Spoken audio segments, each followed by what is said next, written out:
Welcome to the April 8th, 2013 Troy City Council meeting. We are pleased this evening to have Pastor Dan Lewis from the Troy Christian Chapel with us this evening to provide the invocation. If you would please stand, and after the invocation, remain standing for the Pledge of Allegiance. Pastor, welcome. Thank you.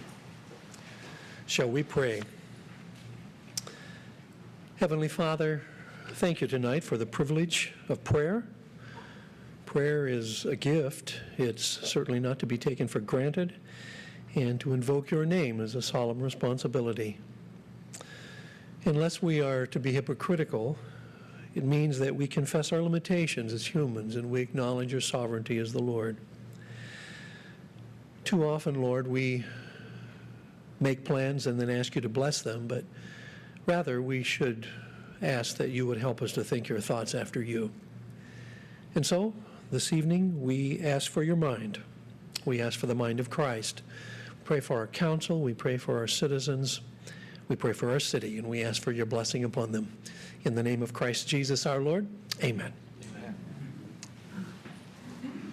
I pledge allegiance to the flag of the United States of America and to the republic for which it stands, one nation, under God, indivisible, and liberty and justice for all. No. Thank you, Pastor. The Troy City Council meeting is now called to order. The roll call, Ms. Bittner. Mayor Slater? Here. Councilmember Campbell? Here. Mayor Pro Tem Fleming? Here. Councilmember Henderson? Here. Councilmember McGinnis? Here. Councilmember Pennington? Here. Councilmember Teets. I did receive a phone call from Councilman Teets this afternoon that he would be absent this evening. So I will move the resolution that Troy City Council hereby excuses the absence of Councilman Teets at the regular council meeting of April 8th, 2013. Second. Support. Moved by the chair and supported by Councilman Campbell that we excuse Councilman Teets. Discussion. The vote, Ms. Bittner? Mayor Slater? Yes. Councilmember Campbell? Yes. Mayor Pro Tem Fleming? Yes. Councilmember Henderson? Yes. Councilmember McGinnis? Yes. Councilmember Pennington? Yes. Motion passes. Our first order of business is certificates of recognition and special presentations. And we are pleased this evening to have a legislative update from Representative Martin Hauerleck. The podium is yours. Welcome. Good evening, Mark. Good evening, Good Mayor evening. Slater and members of the City Council. Just give me 1 moment to get my documents out here. I'm not used to being first here. I brought it fast. Okay. It's good to be back here in the City Council chambers of the City of Troy, and it's been many moments I've spent in this room as a student and as a member of the City Council and as a member of the public, and now as a state representative representing Clawson and Troy. I want to first let me acknowledge the significance of this, which I would wear if it were actually cooler. This is a scarf that was given to me by a member of the Vietnamese American community, and this is actually the national colors of the Republic of Vietnam, which is South Vietnam. March 29th of this year was the 40th anniversary of the U.S. troop withdrawal from Vietnam. In all, there were 58,253 American troops killed and 153,363 wounded during the conflict. There are over 50 members of the armed forces from the state of Michigan who are still listed as POW MIA. Our country was deeply involved in defending freedom and democracy, for which the South Vietnamese were fighting. The people who served this country overseas fought bravely and with dignity and honor. I owe these Americans a debt of gratitude, and we should all thank them for their service not only to our country, but also to the efforts to protect a people and a land far away that were under assault by the forces of tyranny in the form of communism. Also, later this month, on the 30th, is the 38th anniversary of the fall of Saigon, under which North Vietnamese invading troops and radical Marxist guerrilla fighters overran the capital of South Vietnam. And What ensued in the aftermath was a tragedy of epic proportions. Millions of Vietnamese fled their homeland in search of freedom and a new beginning. Having no hope and destined to a future of slavery in an oppressive regime, Vietnamese families packed into fishing boats, rafts, and anything that could float. Attacked by pirates who raped and pillaged the refugees and fired upon by Malaysian troops as they approached the shores of Malaysia, well in excess of 300,000 refugees perished. Today, the Vietnamese diaspora is a close-knit community spread out primarily in the United States, Australia, Canada, and France. Michigan is home to over 17,000 people of Vietnamese descent. The southern portion of my district, Clawson, used to be home to the Vietnamese Catholic community and Guardian Angels. It has since relocated to Our Lady of Grace in Warren. I have drafted a resolution commemorating what is known in the Vietnamese community as Black April. I encourage the city, county, and state governments to adopt this resolution, and Mayor Lubes in Clawson has inquired about adopting it there as well. If you are interested, I'm more than happy to share with you the language that I drafted and will be submitting for adoption by the Michigan House of Representatives. Also, please note, and this is very important for Americans, that from 12 noon to 3 p.m. on Saturday, the 28th of April, at the Vietnam Veterans of America, Chapter 9, at 2951 Woodward Avenue in Detroit, there will be a ceremony to commemorate the fall of Saigon and the 40th anniversary of the withdrawal of American troops from Vietnam. The public is invited. Now on to more technical and office-oriented matters. Many of you may know my office staff, and I just want to, neither of them are in attendance this evening that I'm aware of, but Tim Lee is my legislative director. He has years of experience working for John Dingell, John Papageorge, and my predecessor, Marty Nolenberg, as well. Ray Watts works in constituent relations. The office phone number is, we have, for Troy residents, is probably easiest just to call the toll-free number, and that's 1-877-248-0001. And I always forgot that number, then I realized it was toll-free 877, then our area code 248, and then 3 zeros and a 1, so I'm starting to remember it now. I just looked to make sure I said the right thing. The website, we actually just launched a new office website. This is the official House website. It's www.rep, as in R-E-P, my last name, Howrylak, HOWRYLAK.com. It's much easier to use than the previous website, which I found to be less than aesthetic. Email and update list. If you would like to be on the email update list, we have a link there on that website. Office hours coming up on the 22nd in Clawson at the Blair Memorial Library on Main Street, which, as we know it here in Troy, is Livernois, from 3 to 5 p.m., and also here at the Troy Public Library on the 27th, which is a Saturday, from 2 to 4. Ray Watts, my constituent affairs director, assistant, will have office hours on Fridays, April 12th, April 19th, and May 3rd, from basically 1 to 3 at the community center in the main entryway there in front of the swimming pool. I am on the Appropriations Committee, and I'm on 5 subcommittees, and the importance of that is what is keeping me up at late at night and getting me up in the morning, because the governor, his new schedule for the budget in Lansing is June 1st, which, interestingly enough, correlates pretty closely to the budget schedule here in Troy. Although the fiscal year begins on October the 1st. So this week, the House, which is taking the lead, and the Senate is following us, the House will be voting out of the Appropriations Committee budget recommendations, and then 2 weeks later to the floor of the House. I will tell you that there are a number of areas that I would like to see amended in the budget, and apparently the time to do that is during second reading on the floor of the House, either next week or the week after. So you may read certain things in the newspapers in the next week or so about what's happening in the budget, and keep in mind that it's not final yet, and it still has to go through the floor of the House, the Senate, the Conference Committee, back to the House and the Senate, and then to the governor for his approval. So there will be 2 budget bills. There will be effectively an education bill, and then there will which includes school aid and higher education and community colleges, and then there will be an omnibus bill for everything else. What is interesting to note is that the education funding bill is actually live legislation, which means that the language that's in there, which right now in this proposal is over 220 pages, is live legislation and is active law for the next year. So the language is equally as important, if not more so, than the actual amounts. There are a couple of things that will take longer than the budget process to decide upon, and one of those is Medicaid expansion. Another one is the transportation issues. And so in order to meet the governor's June 1st deadline, we have separated that from the main budget pieces, and we'll be dealing with that as potential appropriations supplemental bills after the budget approval. And I don't want to belabor my time up here this evening, but I also want to thank each and every one of you for giving me the privilege of standing before you. And if it is your, if you're so inclined, Mayor, I'm willing to take questions. Sure. Does anybody have any questions for Representative Hawryluk?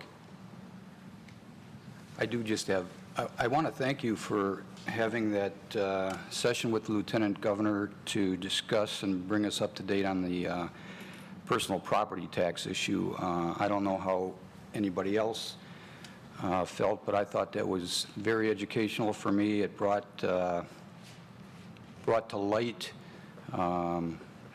some issues that I was concerned about, and I feel much better today after attending the presentation, and I want to thank you for that. You're very welcome, and thank you for allowing us to have it here in this room as well. I do know that the Michigan Municipal League still has some concerns with it, and clearly we're willing to listen to what their concerns are, so we can try to get everybody on the same page and happy with the outcome.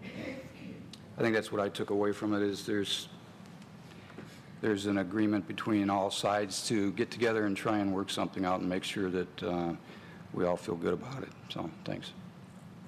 Thank you. Thank you. Our next order of business is a proclamation celebrating Tremonte Restaurante as our Detroit's 2012 Restaurant of the Year. And if I could ask the representatives from Tremonte to come forward, I will step down to the podium and present them with this proclamation.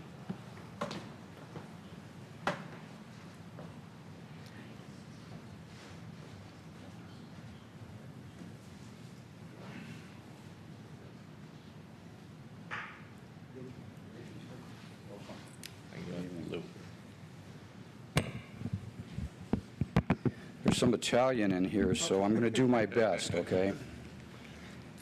I want to present a proclamation celebrating Tremonte Restaurant as our Detroit's 2012 Restaurant of the Year. Whereas the San Marino Club launched Tremonte Restaurant in 2008 as a signature destination restaurant, offering the cuisine of San Marino, the tiny republic nestled amid the mountains of north-central Italy. And whereas today, just one dish from that cuisine remains on the menu that has become classically northern Italian, lasagna vere al forno, a 15-layer creation of fresh spinach pasta, Parmigiano, Reggiano, and Bologna, okay, sauce. Good stuff. Yeah, good stuff, good stuff. You're doing good. I had that, Councilman Henderson gave that to me, and I didn't remember it.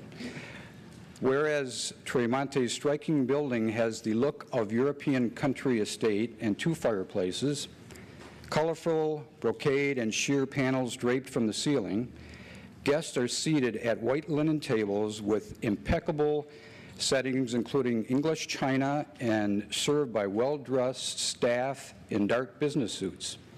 And whereas the Tremonte dining experience is orchestrated by operating partner Zarko Poluche, close? Right. A Montenegro native who studied culinary arts in Europe and New York and brought his recipes and much of his well-trained staff to Troy. The professional wait staff with very impressive resumes are all European heritage, with the exception of one. And whereas a crucial element that distinguishes Tremonte from other restaurants is that its diners are never rushed. The table is theirs as long as they wish to stay. And whereas, under the direction of Chef Mark Casadei,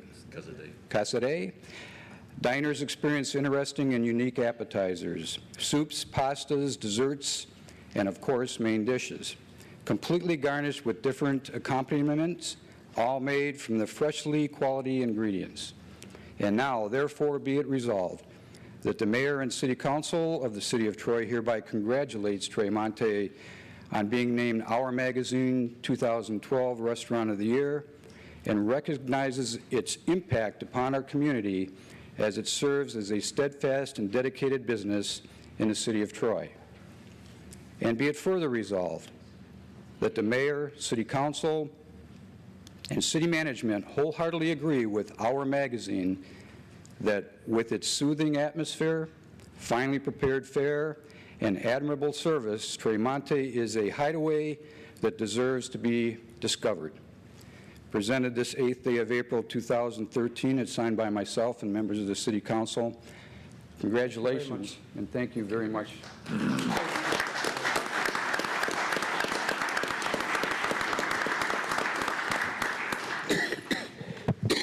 Just a word that our President, Mauro Bianchini, could not be here today, and he wishes everybody thank you for recognizing us. Thank you. Thank you. Thank you very much. It's a pleasure being here this evening in front of all of you, and it's great being in this city. So it's fabulous for us, for the staff, for the manager, for the City of Troy. So I think it's a great thing for everyone. So thank you again. Thank you.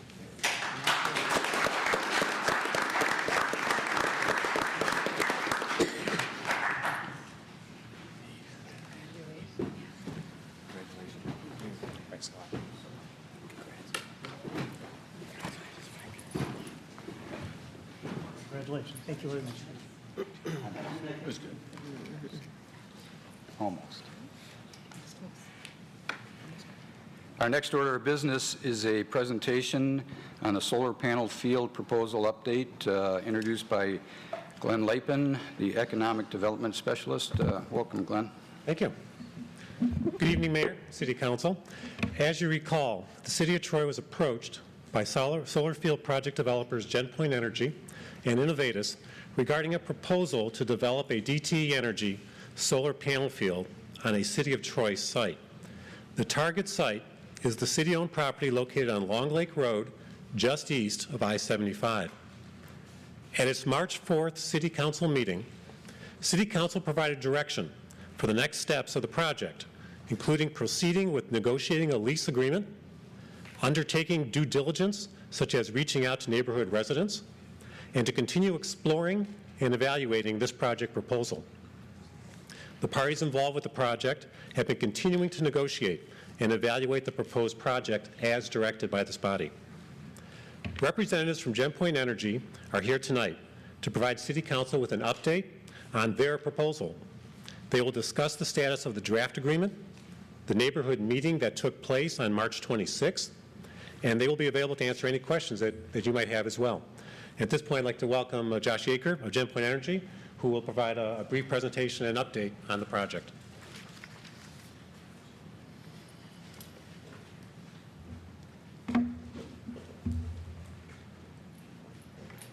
Thank you, Glenn. Good evening, Mayor. Good evening, City Council members. My name is Josh Yeager of GenPoint Energy. With me is my colleague Art Moore and Jeff Smith of Professional Engineering Associates. We came before you on March 4th to discuss a proposed project to install a solar energy system at the southeast corner of I-75 and Long Lake Road, and tonight we're here to provide an update. The proposed project, if you remember, is a 1 megawatt ground mount solar system on approximately 5 acres of city-owned property to the east of I-75. If this project is selected by DTE and the system is constructed, Troy will lease the planned 5 acres to DTE and will be paid annual rent for a 20-year term. When we last appeared, the City Council asked that we reach out to the neighboring community. We did that and met with the Homeowners Association of the Glens of Carlson Park. And we will provide details of that meeting. We'd like to thank Kevin Ball, who's here in attendance, one of the association directors, who spent time with us discussing the issues and coordinated a meeting with the residents. We would also like to thank the residents that did come out to meet with us a few weeks ago. We appreciate their time and exchange of viewpoints. We understand that the neighbors have expressed their opposition to the project. They've identified a number of concerns about the impact to their neighborhood. We acknowledge their concerns, and we will address them in our short presentation. Generally, it's our belief that proper site engineering and planning will mitigate the issues that they've identified. We've retained the engineering firm of Professional Engineering Associates to assist in the site engineering and planning process. The engineering firm's representative, Jeff Smith, an engineer, energy design professional, and landscape architect, is here to address technical concerns that have come up. Finally, we hope that this proposed project is still viewed in the same positive manner as when we first approached the city. This is a unique opportunity for Troy to participate in a project that would benefit the community financially and bolster Troy's technology leadership position in Southeast Michigan. Troy is a forward-looking community and has been home to a number of advanced energy and technology companies. The energy future will most certainly include distributed clean energy sources, such as this type of solar energy system. We hope that Troy will recognize this as a chance to become home to a marquee project for Southeast Michigan. And with that, we will go through a few slides to update you. We will hear from Mr. Smith of the engineering firm, and then we'll take your questions.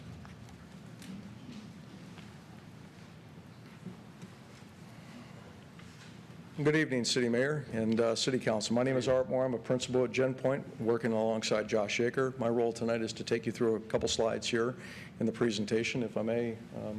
Who might be steering for the next? Oh, right here? Okay, thank you. Okay, just a brief review about the project that we have at hand here. In September of last year, DTE announced a request for proposal from various solar developers to go out and secure land sites for the purposes of solar development. GenPoint at that point in time contacted the City of Troy. This site, among two other sites, were identified as potential locations. In December, we submitted these three sites to DTE as potential projects. In January of this year, DTE had received our proposals along with about 85 other proposals, and they filtered those down to 7 sites. So at this point in time, there are 7 sites located throughout southeastern Michigan within DTE territory, of which this site in Troy is one. And shortly, we will present to them a final proposal that is due on April 17th, which includes all our cost elements for the actual construction of the project, and as well as an easement agreement contingently approved, hopefully, from the City of Troy as well. And that must be part of our final submission on April 17th. Once we submit that to DTE, again, DTE will receive proposals from 6 other sites. They will then make a decision. And it is not yet known today whether or not they're going to select one site or all 6 or a variant thereof. But at that point in time, they will select a number of sites that they will proceed with. What I mean by proceeding with is not necessarily construction, but engineering details and build out of the assumptions to complete a final design for the system. Subsequently, we'll start construction with all approvals in place sometime latter part of the summer and have everything completed by the end of December. So just a refresher on the proposed project overview. As Josh had mentioned, this is a 1 megawatt solar farm, roughly about 4.5 acres, located in a somewhat concentrated area of the overall land that's been identified. This is closer to I-75. It is designed currently, conceptually, to meet the requirements of the Michigan Department of Transportation, which has a setback of roughly 80 feet from I-75. You'll notice as well that it is not touching or in proximity to the wetlands area that's been identified as well, and Jeff Smith will discuss it here shortly. But the one important thing here is that this would be, if awarded as it is currently, will be the largest solar project in Michigan. There's no doubt that this will receive a great deal of recognition here in the state and potentially nationally as well. As Josh had mentioned, it also is consistent with the master plan here in the city of Troy, and would be a marquee project, certainly, for the city. This is a project that is being developed by GenPoint, as well as a partner company called Innovatus. They would act as the EPC, engineering, procurement, and construction. So they would, in essence, build the project, and this will all be done under the direction of DTE, who in essence is the supplier of this system, or the ultimate owner of the system throughout the 20 years. So as Josh had mentioned, on March 4th, we presented to the City Council. Shortly thereafter, we met with the association director, Kevin Ball, who's here in attendance. And Kevin helped us meet with the residents on March 26th. We had a presentation here in the city of Troy to roughly 30 members of the community or the neighborhood. And on March 27th, we hosted a site visit for a number of folks here from the city of Troy at a similar solar array that was built in White Lake Township, not very far from here, that is currently owned by DTE Energy. I think the feedback there was very positive from the members of the city of Troy. It was affirmed that there is practically no sound, there aren't any visual impact issues there, and it's operating extremely well. On April 5th, we had a meeting with conference call, on April 5th and April 8th with the legal staff here to talk about the easement agreement and try to work through the details of the easement agreement. So I'd like Jeff at this point in time to come up, if you may. Jeff is with a local consulting engineering firm. Before Jeff takes you through this slide very quickly, this somewhat synergizes all the comments made that we identified both verbally as well as in written form that was communicated to the City Council as well regarding their concerns of the neighborhood. And this involved four elements. The one that I would like to talk about is viability of the project. There was concern here about the long-term ownership of the system, potential abandonment, and all those other issues. I'd like to reiterate that the project will be owned by DTE for the term, which is 20 years as it is today. There is no planned expansion of the system, and in the case of the system not operating, DTE has a responsibility for removal of the system and complete restoration of the area as it was before the system was installed. So I'd like to ask Jeff if you could please discuss the other three bullet points on this slide. Thank you. As you said, I'm Jeff Smith. I'm with Professional Engineering Associates, and we've done many projects in the city of Troy through the years, and this site's actually one of them. Years ago, we did a residential site plan on this actual property, and we also designed and did all the site work for the neighboring residential development. So we have a lot of good information in our files about this site, so we're able to look at this and kind of see and answer some of the questions right off the bat about what some of the impacts might be, because there's been a lot of good questions that came up. So we dug into that information and looked to see, what the main issues were, which were noise, visibility, woodlands, wetlands, what sort of impacts there would be from this project. And based on that information, we feel like there's really no significant impacts that we couldn't work through a site plan approval process. There may need to be some things that we can address down the road, but at this time, I kind of walk you through these issues. And these are all really good questions. I mean, the first question came up was what sort of noise impacts there'll be. And looking at that, the equipment that they use and the equipment associated with the solar array doesn't really generate any significant noise. So that's not really a concern. A good question came up that installing that solar array is going to require clearing of some of the brush in the field and some of the trees on that site. And the question came up if clearing that trees and brush is going to increase the volume of noise from the highway in the residential development, which is something that no one wants. So we took a look at that. And we looked at the grades. We have an old topographic survey of that site. And the actual surface of the highway is about 15 feet above the grade where most of the brush and shrub brush vegetation is. It would be cleared. So clearing that brush doesn't really impact noise because the sound waves are traveling over it. Some of the scattered trees throughout there that are on the site, most of the trees that are on that site are actually closer to Long Lake. Those aren't even coming out. But the trees that are in the area they're relatively scattered throughout, and they're not really an effective buffer for noise. When we've designed residential subdivisions in the past, on several projects I've personally been involved with, we did acoustic studies of sound adjacent to highways. I did one on 275, and trees and shrubs don't really provide an effective noise buffer. So the amount of scattered trees and shrubs that would come out in this area aren't really going to have an impact on that neighboring development. What you need to do to block sound is to provide a berm or a sound wall, and that's what the berm that was designed with that subdivision years ago was intended to do. So based on that information and the fact that the majority of the vegetation is actually below the surface of the highway in terms of the brush, we don't feel there'll be any significant noise impact. The next issue is visibility.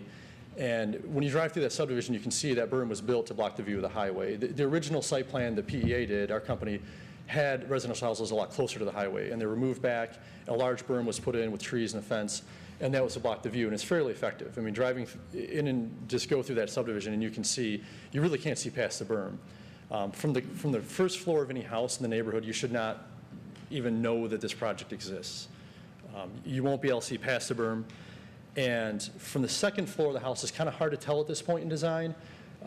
Most of the houses you can see from the grade, from the topographic survey we have. If you look at a two-story house, you're still not going to be able to see it. There may be a few houses from some second floor windows that you might get kind of a peak view of this. We don't feel that's a significant impact if there's just limited views, and it's something during site plan approval when we get more detailed design that we can look at maybe adding an evergreen tree here or there to block it, or see what we can do. Maybe we extend portion of the berm. But there are issues that we feel like we can work through and really make it so it's not a significant impact. The last issue up there was questions, and there's some good questions that came up, but what impact will this have on the wetlands and woodlands? In terms of the woodlands, the thickest area of trees, we have a tree survey that was done, granted a long time ago, but still where the big trees on the site are. They're closer to the Long Lake. Most of those are staying. We're not really removing any woodlands. We'll be removing some scattered trees. In terms of the wetlands, we're going to stay out of the wetlands. There'll be no grading in wetlands. There's regulated wetlands on the site. There's a nice wetland that comes right up in the middle of it. As you saw from the graphic earlier, we're staying completely out of that wetland area. So there'll be no grading, no filling, no dredging in the wetlands. And what's really positive about this project with other developments, say when we do residential development, you have all the runoff, all that impervious surface from the roads, the driveways, the roofs. We're not going to have that here because these solar arrays, it's elevated basically on posts, and the grade below it will just be a mulch surface. It's pervious, so there'll be infiltration, virtually no runoff, so we're not changing the hydrology of the site. So not only are we not impacting the wetlands directly, but we're not indirectly impacting them by adding runoff. It won't change the hydrology of the wetlands. It won't change anything off-site, any of the off-site drainage to the neighboring subdivision. There'll be zero impact on that. So based on that analysis of those three main criteria, we feel that it's a pretty low impact development as far as development goes. It's very low impact. And that any specific information about a concern, if it comes up that there's a view that someone thinks that they can see, we'll try to work through that as best possible by adding vegetation, see what we can do. We'll do a line of sight study from key points where it's actually of concern. And long-term impact, even if the solar array was removed 20 years from now, because there's no permanent impact to wetlands and woodlands, there's really no permanent impact to the site. If it was removed down the road, the site would just go back to what it was, which was a field 15, 20 years ago before it started filling in. So based on that, it seems low impact, and I think we can address most of these concerns down the road. I'll hand it back over to you. This is the final slide, and I want to thank you again for the opportunity to present today. Where we are today in this project, the next step is really to complete the easement agreement, to sign this contingently based upon the final approval through the Planning Commission. So one thing I want to reiterate here is what Jeff has mentioned, what our team believes, is that this is a low-impact project. We recognize currently its concept. There's engineering work that needs to be done. We're committed to do the engineering work and to supply that in the normal process that's required through the Planning Commission. So really what we're asking here is to proceed with the contingent approval of the easement agreement, and then from that point we will continue in the process and submit the engineering documents that's required for further consideration. So thank you very much. Thank you. Who wants the first question? Councilman Campbell. This is maybe for the city manager rather than these gentlemen. Just out of pure curiosity, how has this come directly to the city council and has not gone through the planning commission? Well, I think it's a two-tier process, council member. We thought, and I just want to correct some of the last comments at the end here that were made. The idea tonight was not to request permission to proceed. This was I asked merely for an update because at the last council meeting where this was addressed, there was a request, a lot of conversation, that a neighborhood meeting take place to get the concerns of the residents.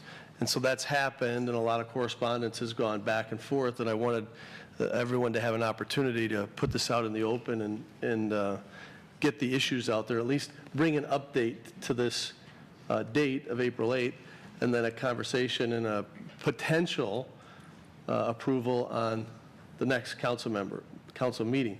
But to your question, which is, why did this come here first? Because there's no reason to go forward with the Planning Commission and all the work that would go on if there isn't at least in concept by the City Council an idea, affirmation to consider this proposal.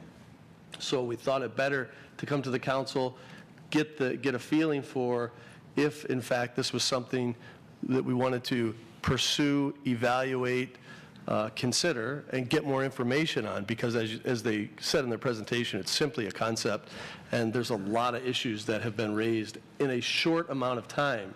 And the time frame was so compressed from the beginning that we felt it important to update the council on the ground floor and not take the process of going through a site plan, planning commission.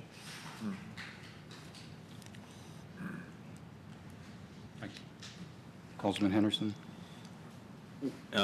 We did receive from the Homeowners Association of the area a list of concerns. And, I think these neighbors are getting a little weary defending their home values due to past projects in the area as well.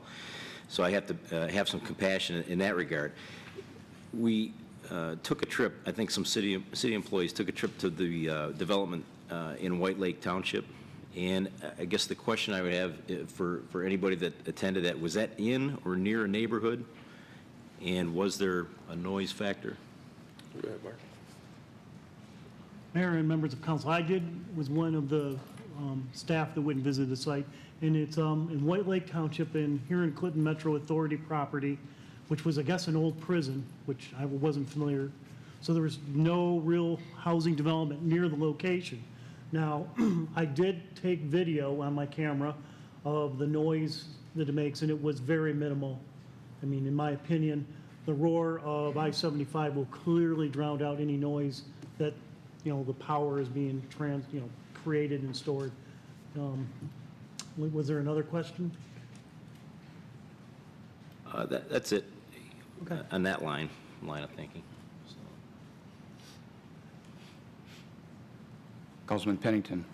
Well, my question would be, you said you met with the homeowners and you talked with them about possibly doing something with, line of sight. So if they're on the second floor of their house looking out to what used to be a field where they, used to see trees and brush, and now they're going to be looking at a, possible eyesore, wouldn't you kind of guarantee that you would put up bushes and trees for them, or? We certainly will design a vegetation plan with any of those concerns in mind. We'll do our utmost to address any visibility concerns that the residents have. It's our desire that this is as innocuous to that neighborhood as possible, which is why we've engaged this landscape architect and this engineering firm to help us design that. Our view from having viewed the site and having Mr. Smith view the site is that it's probably not so likely that any of the homes would have a very direct view that would be a full-scale view of that at any given time. So what we're hoping, if we can get into the next phase of getting into a site plan and an engineering development, is that we can work with those issues and prevent it from being an eyesore, which we don't think it will be, and particularly if it's largely obscured. My second question would be, the other 6 sites that DTE looked at, would they all abut to residential neighborhoods, or? We're not privy to the information. They've kept that confidential as to what the other. We do know of one. Our partner, Innovative Solar, is working on one other project, and that is also off of I-75. It is, off of 275, and it's in an industrial area. Thank you. Councilwoman McGinnis. I know this information was provided to us when we first heard from you, and you came to us with some specific numbers about the energy that would be generated from this project. And I would like to be really specific in terms of getting answers about benefits for the city of Troy. We have new information now as council members, namely the response from a lot of the neighboring community members. And as I think you're aware, a lot of that was negative, or they had some concerns, or there was opposition. So I'm in a little bit of a different place personally. I can't speak for everyone on council, but for me, I'm a little bit more concerned, and so I think you really have to talk to us about what the benefits of this project would be for the community. I know there will be benefits for DTE. I know there will be benefits for your company, but I need to hear something really significant in terms of energy generated, putting Troy in a marquee position in terms of having this project, because right now I feel like there are more negatives, especially when it comes to our residents. Right. Well, I mean, this will be a generation asset of DTE. That's clear. And so the benefit to the community will be the revenue generated by being a landlord, basically. And then publicly, and this is a little bit, I think, harder to get our arms around, but publicly there will be carbon offsets as a result of generating electricity for all of us from a renewable resource as opposed to a carbon-based resource. And so that impacts the Troy residents, and we can provide an analysis of the carbon offsets. I think we did that in one of our earlier presentations. I think our estimate was this would provide enough electricity to power 75 homes over any given year. Approximately, and there's other measures of providing these carbon offset estimations. But that is, in a sense, the environmental benefit to the community. But directly, the impact to the community or the benefit will be the revenue that's generated, and you know, the prestige that the city will have by being in the leading front of having a renewable energy resource. Mayor Pro Tem Fleming. Thank you. Sort of in line with Councilwoman McGinnis, how efficient is solar generation of energy compared to other methods? And is this being subsidized by any government grants that DTE would obtain? So, complicated questions. Thank you for that. You know, the solar industry is similar to wind. Has been based. The development has been based on a federal tax credit. You know, to some extent, which has been in place for a number of years. Similar tax credits sort of prompted growth in other energy industries. And so that is, there's no direct grant of federal funds or state funds for this project. This is being funded by DTE as a commercial project to, I think, catapult them into a larger portfolio of renewable energy assets. They do have a significant number of wind energy assets. But this would be, no, this is a private commercial endeavor by DTE. And to the extent that there are incentives, they are available to every project through this federal investment tax credit. Does that answer your question? Well, that was part of the question regarding the grants and so forth. But really, how efficient is solar compared to coal or other? Right. So, you know,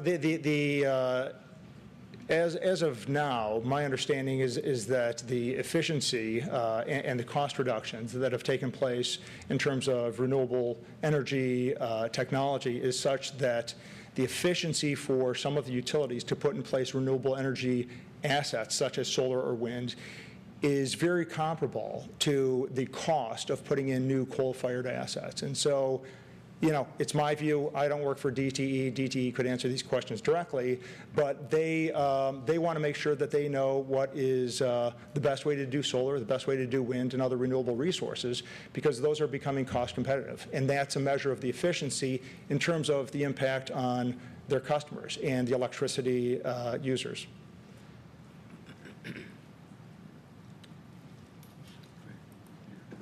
My turn. I have 4 questions, but I'll start out. Once you heard the concerns, yeah, I think you, come on. Once you heard the concerns from the residents, did you go back to them and explain what would be done to take care of those issues, or have they not heard back from you at this point?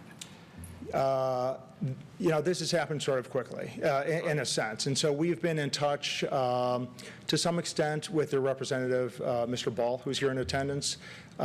We have some questions that they raised, very good questions. We've tried to address those to the extent that we can, to the extent that there is data available. But we are in the process. My concern is, did they hear your responses to their concerns, and are they still opposed to the project? I think we presented very similar responses at the meeting. It was a good conversation. We heard their questions, all very understandable. They've not really heard our direct response until this evening because we've recently started working with Mr. Smith. In terms of the visual impact, the noise impact, we're not presenting anything really new. And so I think they know what our position is, and I'll let Mr. Ball speak on behalf of the residents, but I think there's probably still opposition. I think there is too. If I may add a comment to that. We did, in meeting with the neighborhood group, reassure them that we will come back to them with answers, specific answers to their questions. The presentation today is still conceptual in manner, and what we've said to the residents there is that really what we need to do is go into the engineering phase. And this will happen after approval from DTE, hopefully at the end of the month. And we will build out a very complete engineering document that does a very good study on a number of factors, including site line analysis. We'll actually take visuals from various homes that might have concerns. We'll be able to show exactly the points where they'll be able to see, if in fact they can see, the photovoltaic array. And so we will come back with a much more disciplined and more professional approach and response to what we've done today. So to answer your question directly, we have given them somewhat conceptual answers, but not specific answers at this point in time. Okay. Well, that is one of my concerns is how quick this has to happen. And I'm not sure you can answer all the questions in the timeline that has been provided. And I can tell you, this is from me, I am not going to want to go forward on this project if the residents are opposed to this. And I can completely understand that. My response to that would be, the benefit doesn't outweigh the opposition, and from what I've heard from residents, I talked to Mr. Ball, I don't think you're going to get their approval. So if I may respond to that, really at this point in time, we do not have a project specifically that has been designed from an engineering base where we can share the facts with people. And what we said to the neighborhood there is that what our intention here is to give you the facts, because we feel that some of the concerns being raised can be addressed and may not be factual in nature in some of the other questions that have come up. So what we're asking for is not, at this point in time, as mentioned earlier, really we are going forward on an easement agreement, a contingent approval. We have engineering plans that will be submitted, at which time the process would then approve or not approve the project.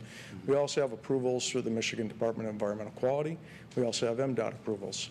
So as I've explained to Mr. Ball and the neighborhood group as well, there's still a lot more work that needs to be done here. All right. I completely understand that, but I'm telling you, you're wasting your time if the residents are going to come back to me and say, I'm opposed to this. So I don't want to see you spend all your energy and all your time doing this if the residents, to me, that's where your focus should be and should have been before here. I have some legal issues. I have some resolution issue. I have, 3 or 4 other concerns, but my major concern is the residents. And quite frankly, I think you're wasting your time from my perspective. Do you have another site in Troy that is viable, that isn't near residential at this point? Or is this the one spot? I mean, I am for solar, but I'm not for solar if the residents that are impacted are going to be against it. No, to answer your question, no, there's not another site in Troy. Okay. Councilman Henderson. The revenue is another interesting topic. I think last meeting we talked 35,000 is what we're kind of throwing around annually. And, that equates to about 5 or 7 new homes tax, if 5 to 7 new homes are built, roughly.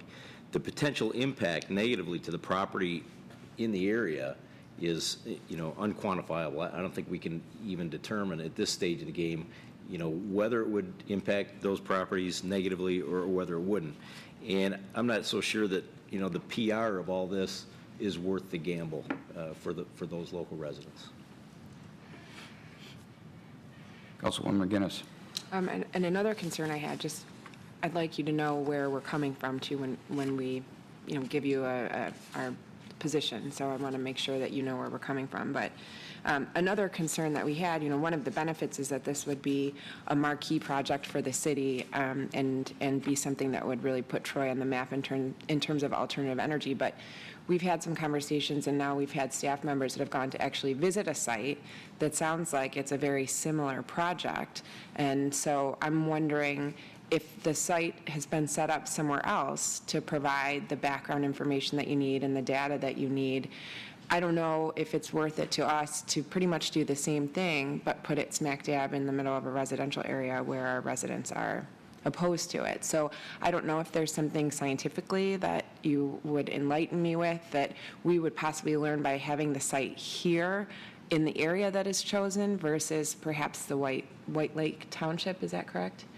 Perhaps that site, if there's something different scientifically that can be gained, if it's really just more of an issue of this is obviously going to be more visible, it's in Troy, it's on I-75, that's important for me to know because the visibility thing is not worth displacing the residents in that area there that they're protective of, I think, for good reason. But if there's something scientifically that's going to be gained that's different from the other projects, this would probably be the time for you to let us know that. Well, from our perspective, the majority of the benefits will be on the lease that Troy would receive. I understand the comment about the value of that. That's something that will have to be assessed here. The second thing is relative to the public relations. From a DTE standpoint, there are benefits from the electron flow and how it impacts their current distribution infrastructure that they have off Long Lake, and that's something I know DTE is studying with solar because it's an intermittent power supply, and that's one of the reasons why DTE in particular is looking at select sites. And they chose this site for a number of factors, which they have not shared with us the complete details. Of course, they talk about the visibility, talk about other factors as well. But having been in this industry for a number of years, I understand, too, that they are also looking at the ability to manage distribution loads. And solar is something that generates electricity that is coincident with the need of energy in a particular area. So I have to assume that DTE has also chosen this site strategically because there's a study that they want to perform relative to the power demand that's in this area and how this intermittent power supply would benefit that area.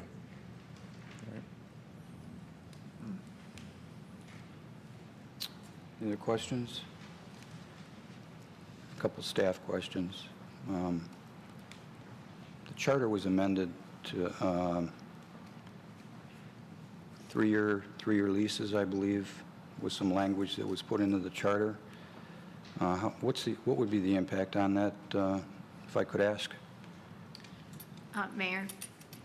City Attorney Bloom. And this is something that in the preliminary discussions was shared, that there is a right of referendum for any long-term lease, which would be a lease that's greater than 3 years. So that was something that we did tell them when we were initially met with them about some of the potential items that they'd need to be aware of. So that is a possibility. There was a resolution passed a few years ago when the I-75 ramp issue was being debated. Are we held through resolution to maintain that as a park? City Attorney Bloom? Yeah, thank you, Mayor. It is a resolution, so it is not necessarily binding. It would not be binding on future councils.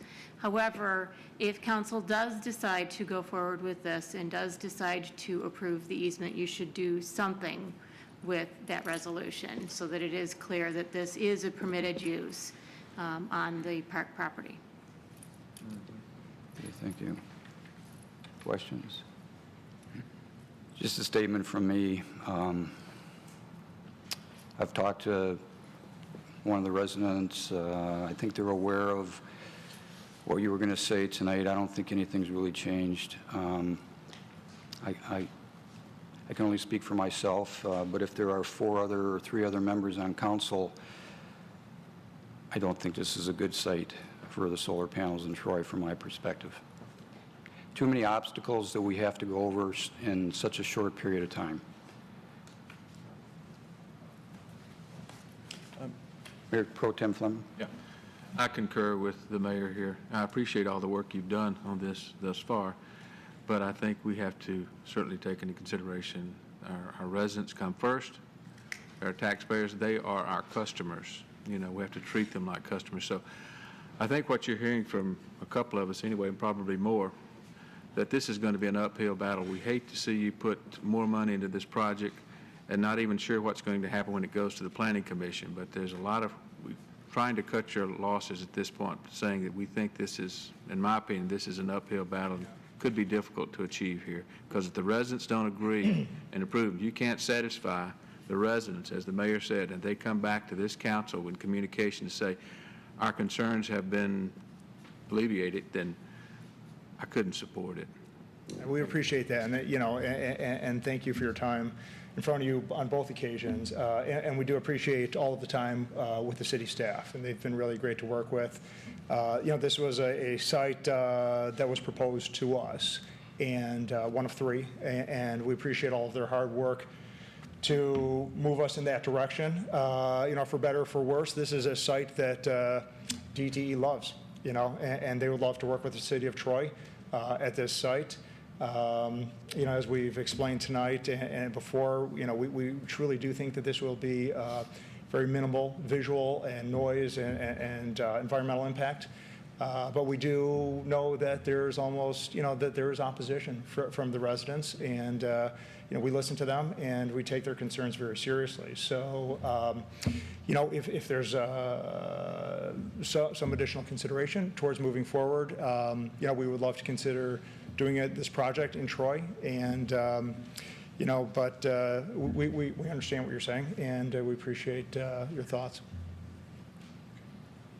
Thank you. Any further questions? Mr. Kishnick, I don't know if we got consensus. Do you want that tonight, or do you want? I must admit, I think staff has direction from the conversation tonight. Thank you. I wish you could find another spot in Troy, because Troy certainly would like solar or an opportunity, but this just doesn't look like a good spot. Thank you for your time. Thank you. Thank you.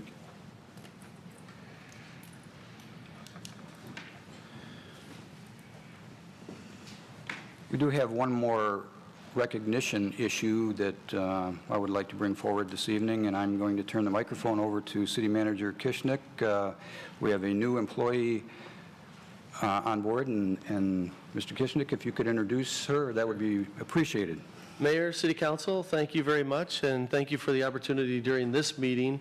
On her first day of work in the city of Troy is Saharish Salah Uddin, and she is here as the assistant to the city manager.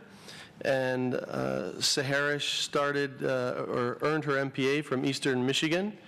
And she also has a graduate certificate in business administration to go along with that. So she is a very studied individual. She's worked in the city of Novi and the city of Farmington. And God bless her, she is aspiring to be a city manager. So Saharish is here, and I'd like to recognize her and welcome her to the city of Troy.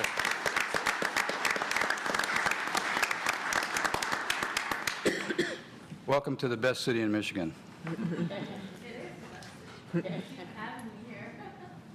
Thank you. There are no carryover items, no public hearings scheduled this evening, so our next order of business is public comment for items on the agenda. And for those citizens that plan to speak at either of the public comment sections this evening, please review the rules and regulation portion of the agenda, as we will strictly enforce those rules. Our first speaker is Kevin Ball, resident. Welcome. Thank you. My name is Kevin Ball.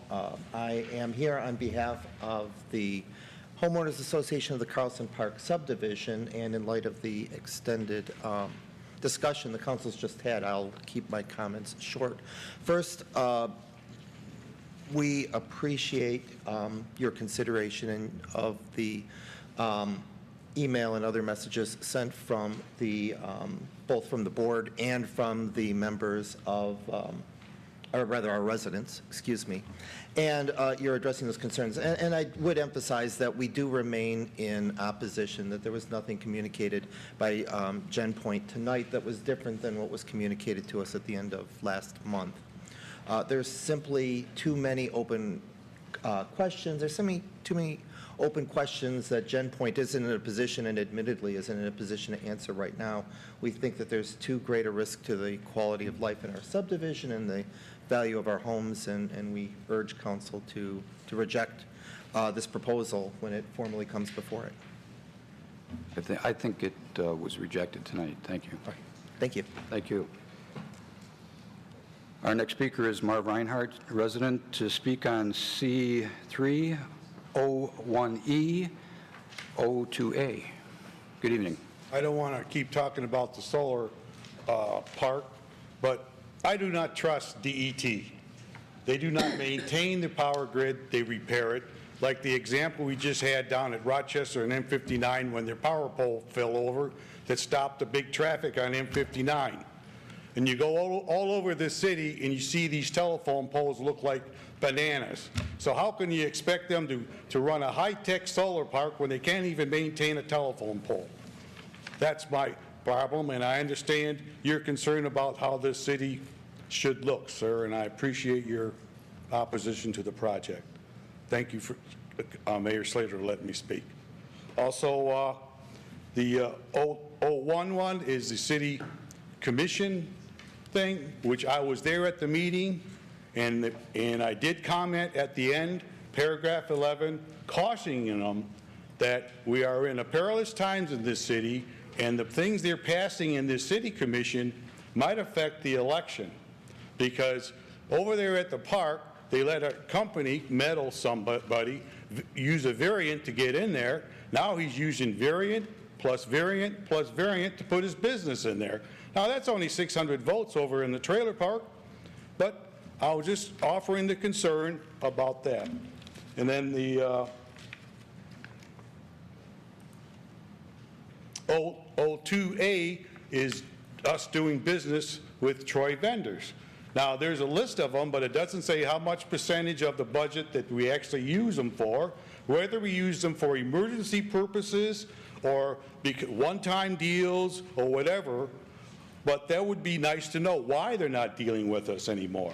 Because I work sales, you got to work your people. I mean, if you want your customer base to be Troy, you just can't go willy-nilly ask the Troy Chamber, because the Troy Chamber, more members live outside the city companies than inside.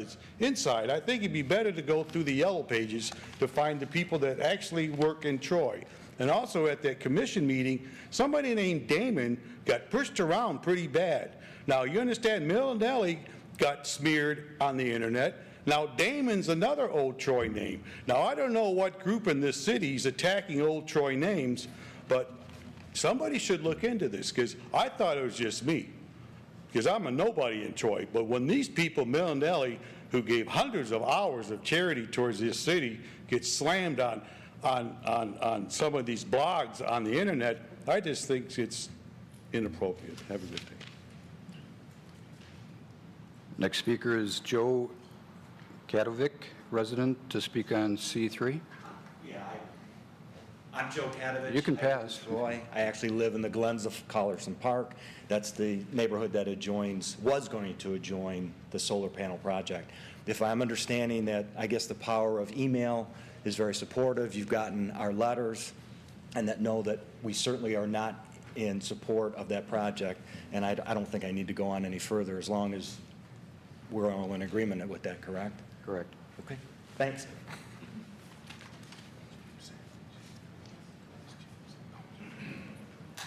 Sorry, I missed Mr. Savage. James Savage, resident, to speak on J7. Good evening. Good evening, Mayor. Good evening, Council. This item on the consent agenda is to remove the no turn on stop signs on Rochester and Stevenson Highway. Now, I've traveled that probably 4 or 5 times a week for the last 30, 35 years, and the only time that there's no turn is during rush hour. And in all the years I've traveled this, there's not a problem. One of the problems, if there is one, is the traffic going probably 50, 60 miles an hour on the through traffic on Stevenson. One of the other problems is people who do not read the sign. And if they read the sign and they realize that if it's not rush hour, they can make the turn. So I think to change and take those signs off could only increase the risk of accidents.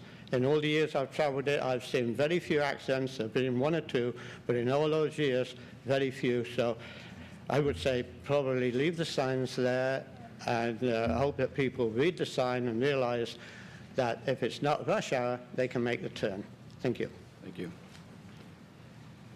That concludes those that have signed up to speak. Our next order of business is response to public comment from staff or council. Is there any response tonight?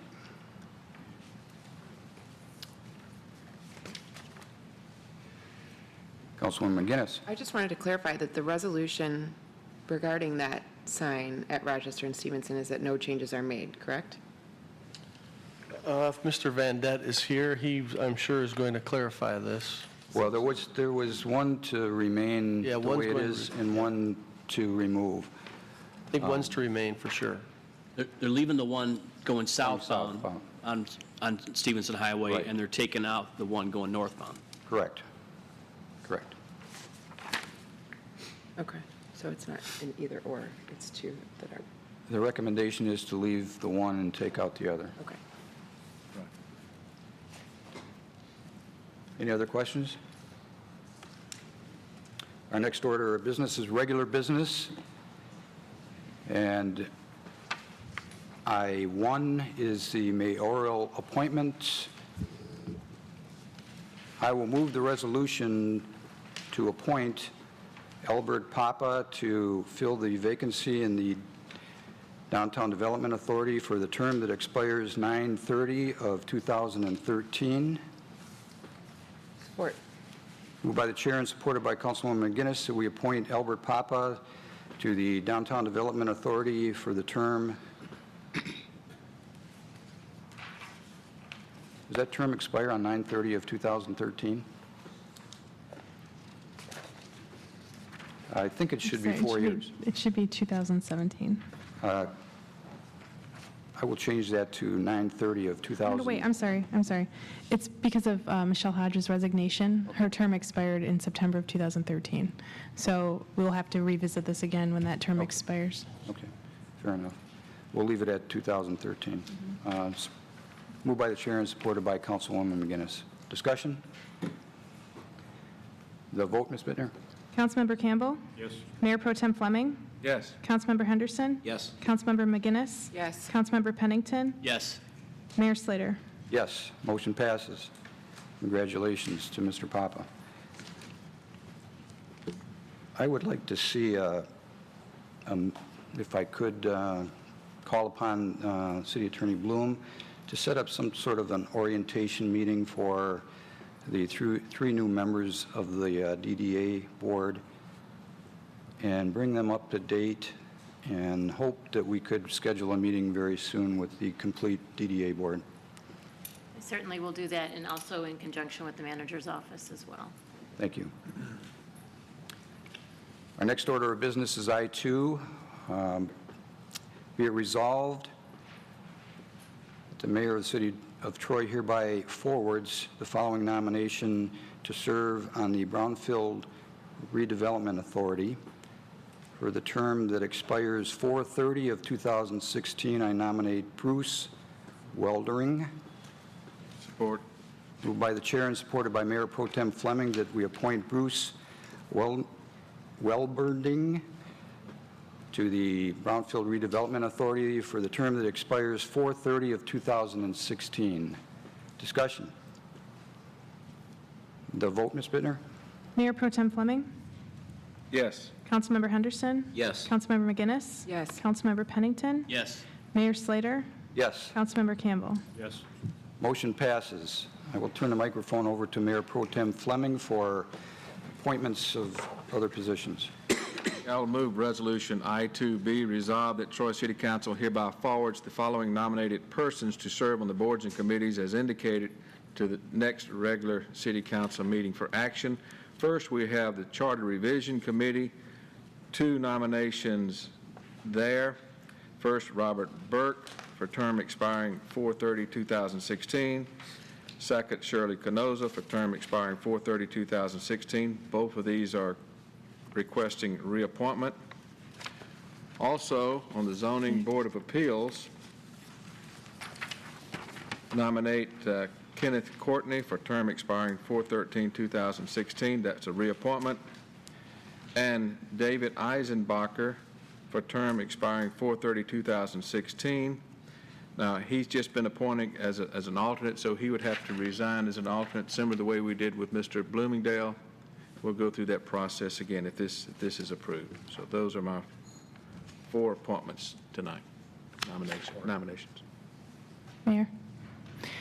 Just to call your attention to the yellow item that was laid on the table for the 3rd term. Just so you know. We were aware of that, but at this point, Mayor Pro Tem Fleming is not prepared to fill that at this time. Yeah, there will be a 3rd nomination later, but we're not prepared at this point. Thank you. Is there a second? Moved by Mayor Pro Tem Fleming and supported by Councilman Campbell that we appoint the persons named by Mayor Pro Tem Fleming. Discussion? The vote, Ms. Bittner. Councilmember Henderson? Yes. Councilmember McGinnis? Yes. Councilmember Pennington? Yes. Mayor Slater? Yes. Councilmember Campbell? Yes. Mayor Pro Tem Fleming? Yes. Motion passes.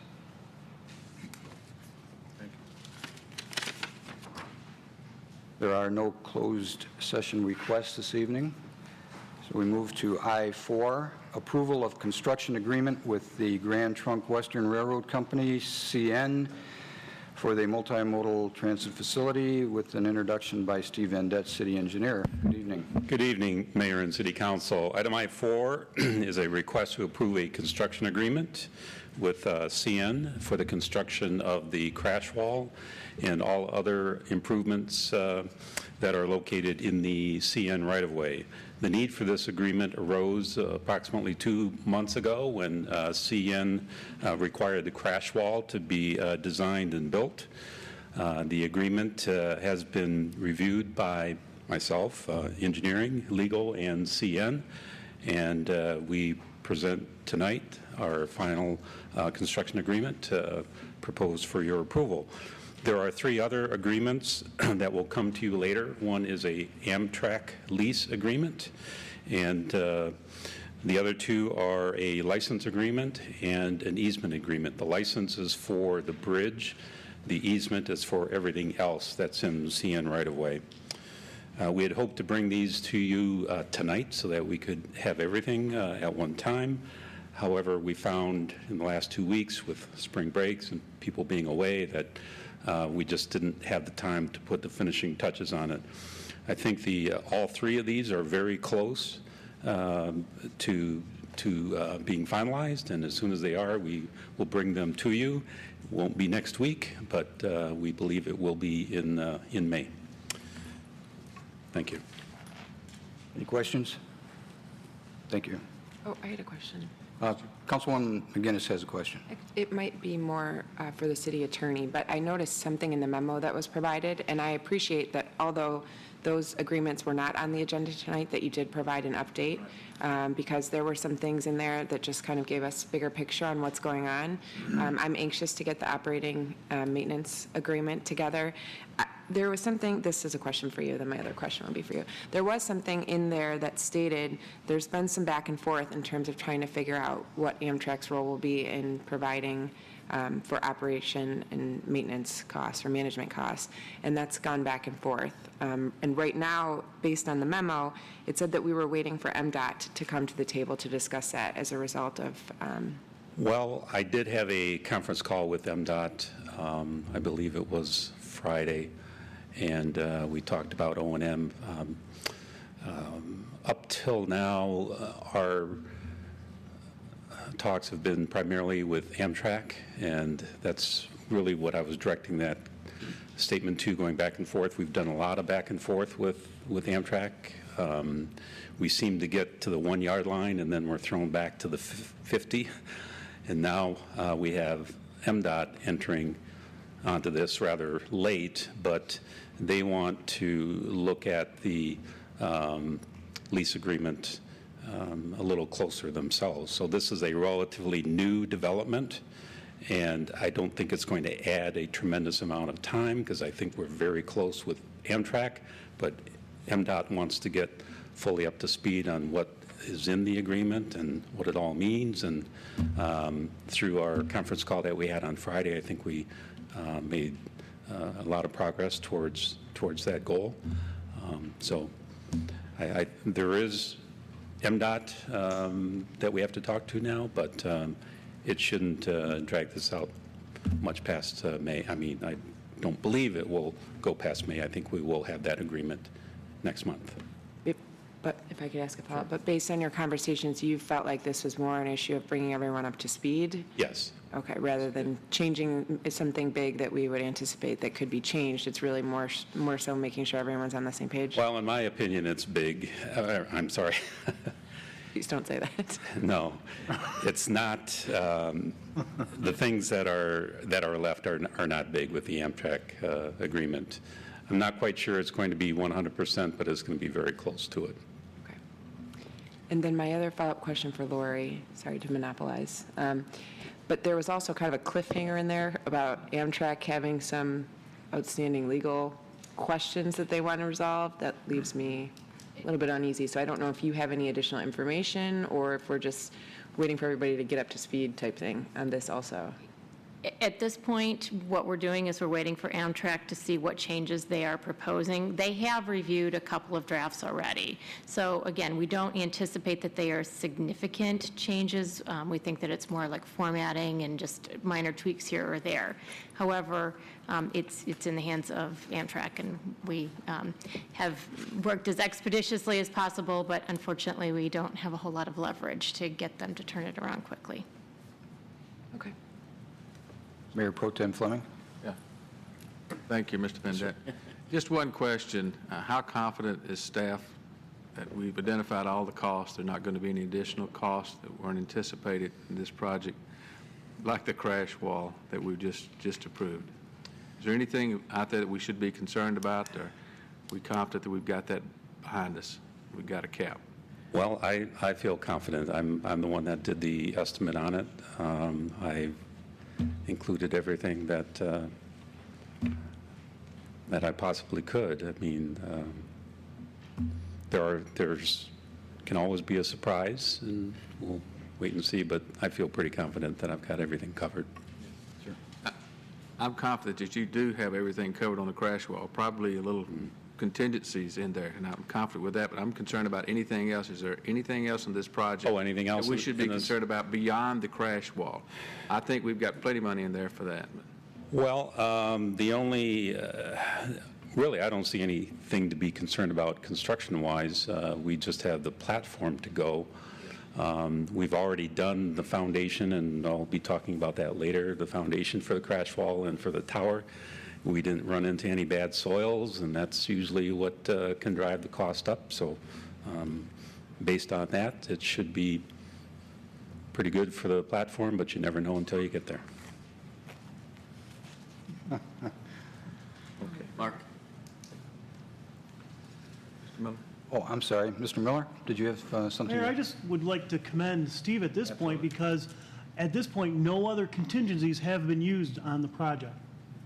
So none have been used to this point, and that means no other surprises besides the crash wall have come up. No, I certainly appreciate everything Steve's done in this project. He's gone far beyond that anyone should have to go. I'm sure he will be very happy when this project is over. Any other questions? Councilman Pennington. I just want to make a comment to Steve. We went by and checked out the structure, and it's very impressive what you guys have done so far, and it's going to be a jewel when it's done. I think we should let Steve be the first person on the train. With the little hat? With a little hat. Would somebody like to move the resolution? Councilwoman McGinnis. Resolve that Troy City Council hereby approves a construction agreement between Grand Trunk Western Railroad Company and the City of Troy to construct a pedestrian bridge, west elevator, bridge support tower, crash wall, and train platform in connection with the Troy Multimodal Transit Facility within the railroad company's right-of-way. Be it finally resolved that the mayor and clerk are authorized to execute the foregoing agreement document, a copy of which shall be attached to the original minutes of this meeting. Support. Moved by Councilwoman McGinnis and supported by Councilman Pennington that we approve the resolution as printed and spoken. The vote, Ms. Bittner? Councilmember McGinnis? Yes. Councilmember Pennington? Yes. Mayor Slater? Yes. Councilmember Campbell? Yes. Councilmember Fleming? Yes. Councilmember Henderson? Yes. Motion passes. I-5 has been pulled, so we will move to the consent agenda. Is there anyone at the table that wishes to pull an item on the consent agenda?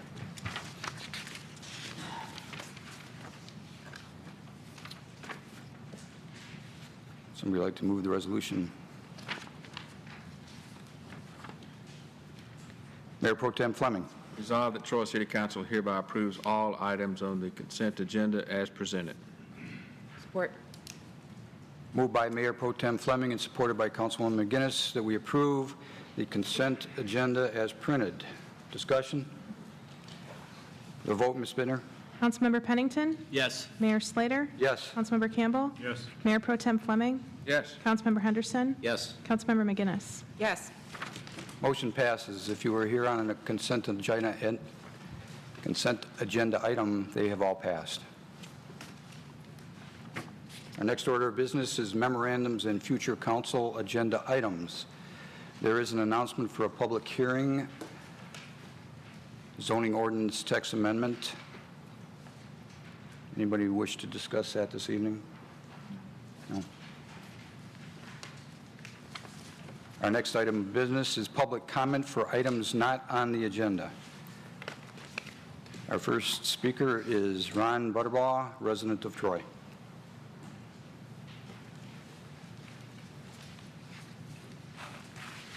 Good evening. At the last council meeting, several speakers lined up to unfairly attack the city staff and city council. These individuals profess knowledge and skills they do not have. They distort facts or simply make up things. Recent Freedom of Information Act inquiry shed light on them, and I find it disturbing. This group meets secretly before most council meetings. Invitations even go out to a couple members of the city council. This is the same group that unduly directed our previous mayor and caused so much divisiveness in our city. This is the same group who urged the state to sue our city. And ironically, this is the same group that is now working with Marty Nolenberg, the same group he now seems to be embracing. And yet there is good news. And to be fair, The FOIA information also revealed that Councilman Teets and Henderson have taken strong action advising this group that they will not participate and will not attend any of the meetings. Councilman Henderson, I thank you for standing tall and doing the job you were elected to do. Councilman Teets, the same way. That's a proud moment for people to reaffirm their commitment to the city. Their actions, along with the strong leadership of Mayor Slater and our new city manager, have created new levels of cooperation on our council. The council is again conducting the business of the city. The image of our city has been restored. Business and economic development has resumed. Mayor Slater, under your leadership, Troy has been re-energized. Your visibility in the community, your proactive involvement with citizens and businesses, our youth, our families, and our senior citizens make us proud again to tell people that we live in the city of Troy. I urge the citizens of Troy to keep you as our mayor, to keep us moving, and to avoid any move backwards and back to the past. Let's move forward together. Thank you. Our next speaker is Marv Reinhardt, resident of Troy.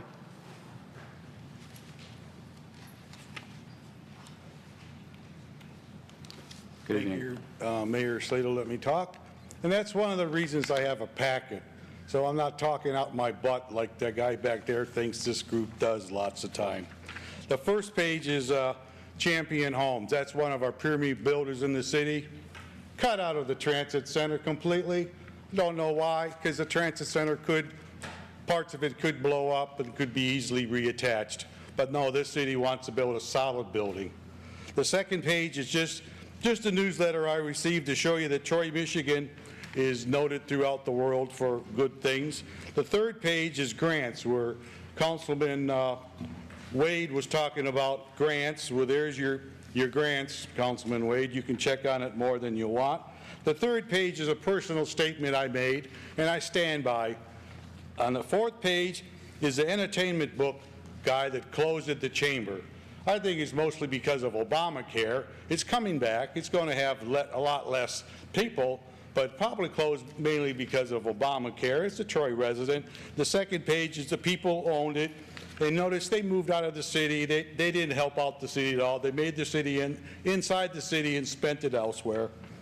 The third page is talking about a sex warehouse inside Troy, 14,000 square foot. And he's advertising, selling sex items from your home, and it's coming from Troy, Michigan.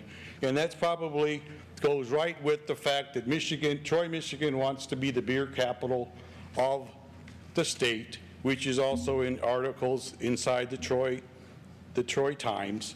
And the last page is Lotus Bank, and I keep talking about racism going on in this area of the city, country, and it's going on in this area of the country. And we better watch it, because this city brags it has all these different cultures in here, and some cultures cannot live with each other. Just go down to the Syrian embassy right now and see the protesters. Have a good day. Our next speaker is Bruce Bloomingdale, resident of Troy.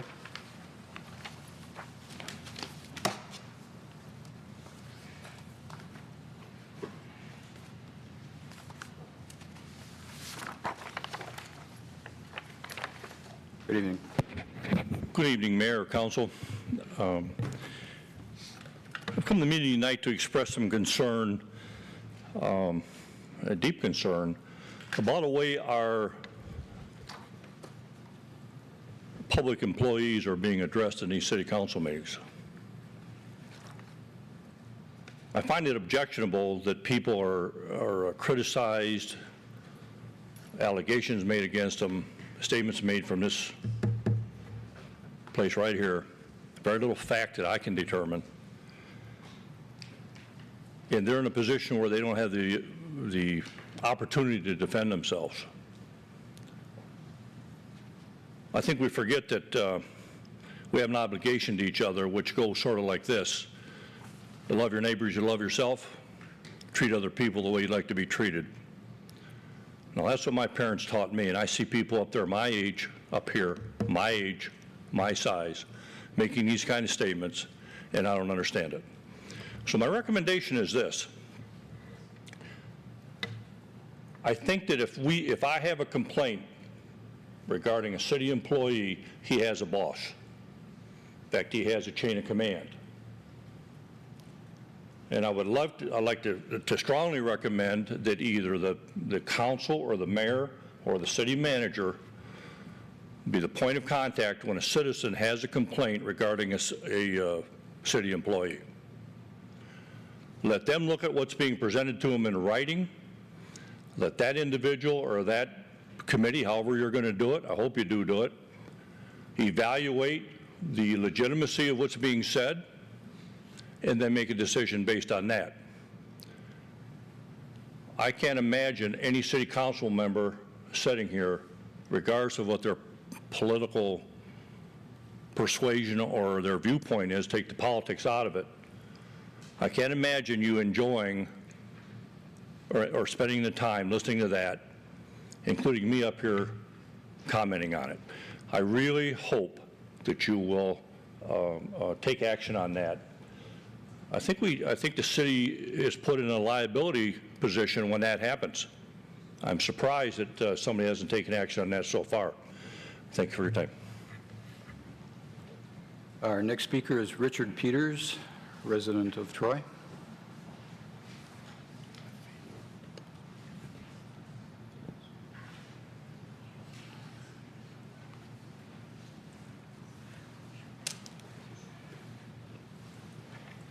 Evening, Council, Mayor. I wish you well. Good. Hope you well. As far as one quick thing on those solar panels, I just hope we don't have blackouts like we had in the past, you know, solar panels, and if they're theft-proof or something like that. I'm just going to talk a little bit about Korea tonight because it's in the news lately and tensions are a little bit high. You know, the last Korean War, China kept saying it wasn't going to get in it and wasn't going to get in it. And we all know that it did get in it. And I'm just wondering that the decibel's kind of high, that maybe, you know, the new Pope what's his name? Who's the new Pope? Francis, yeah. He could send an embassy, maybe an embassy up to North Korea and South Korea to maybe at least as an interlocutory to try to ease tensions a little bit between the two. Also, we're all saddened by the diplomat that got killed here yesterday. And I just hope that wasn't a retaliatory thing where these 15 Afghanistan children got killed over the weekend. And I would hope that maybe, you know, I don't support any retaliatory attacks against anybody, but I would just hope that maybe the arm of justice could take precedence over there. Hopefully, we all can have a good, healthy week this week. Thank you. Thank you. Our next speaker is Gordon Shepke, resident of Troy. I saw Mr. Shepke earlier. We'll pass for now. James Savage, Troy resident.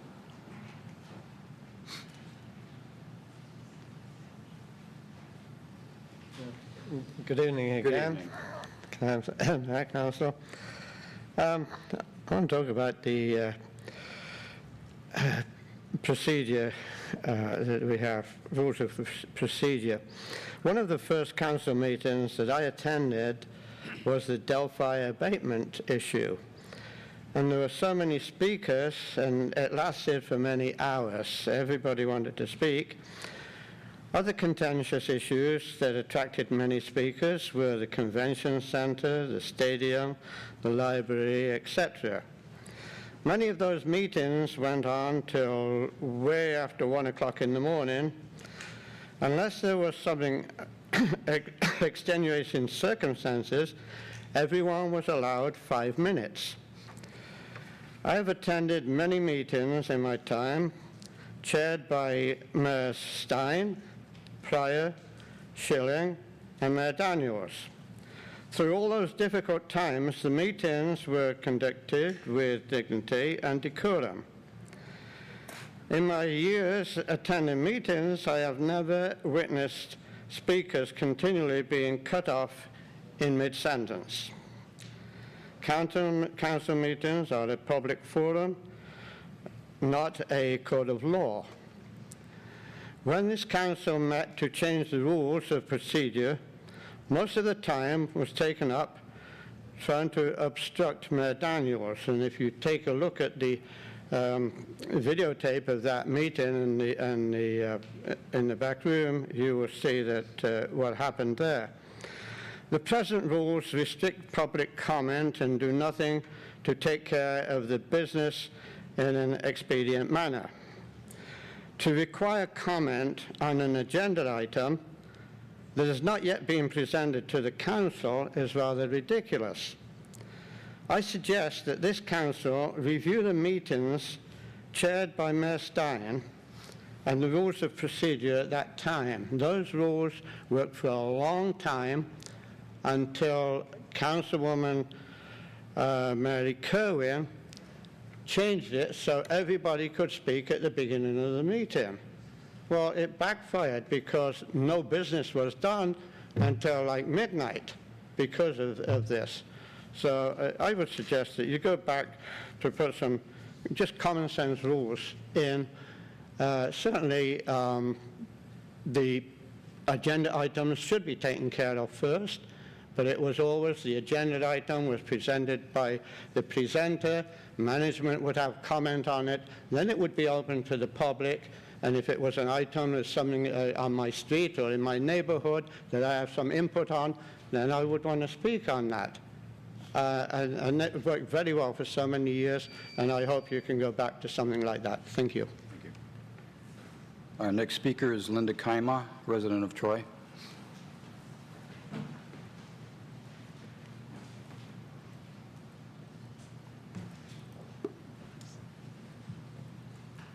Good evening. Good evening, Mayor, Council.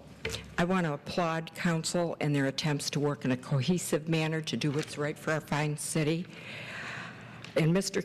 Kishnick has exhibited his fine leadership qualities in an effort of transparency and given the citizens all the information they need, a plethora of information on how the city is run and why certain decisions are made. I just want to say it's very refreshing to see everyone work this way, and my hope is it will continue in the years to come. Thank you. Our next speaker is Jim Werpetinsky, resident of Troy.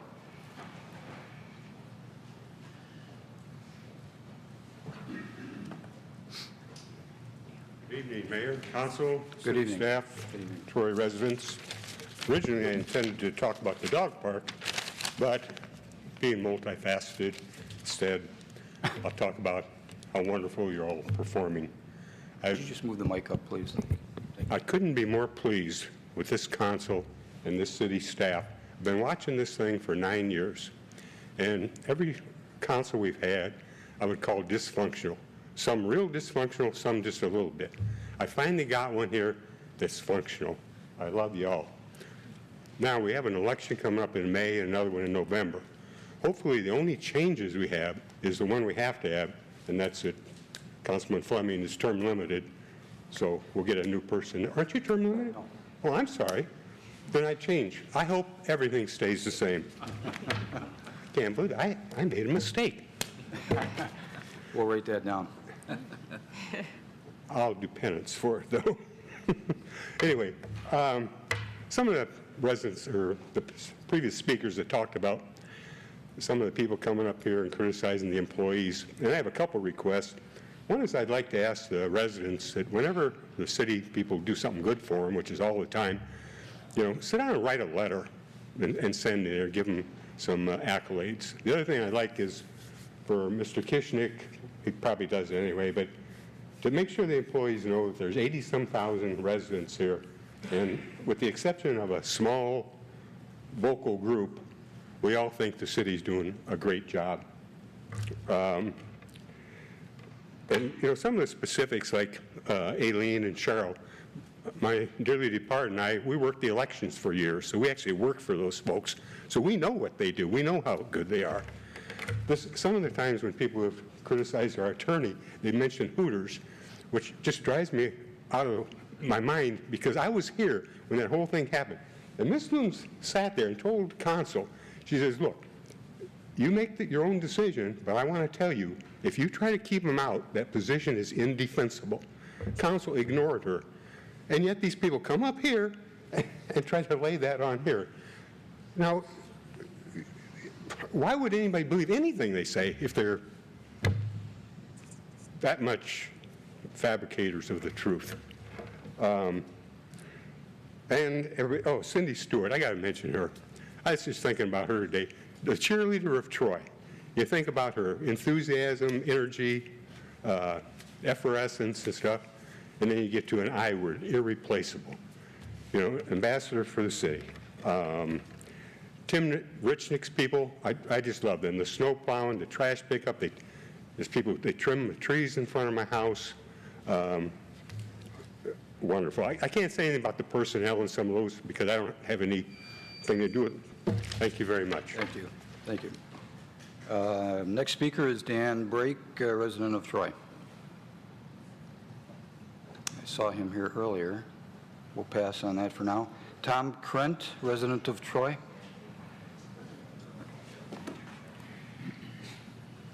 Evening, Mayor and Council.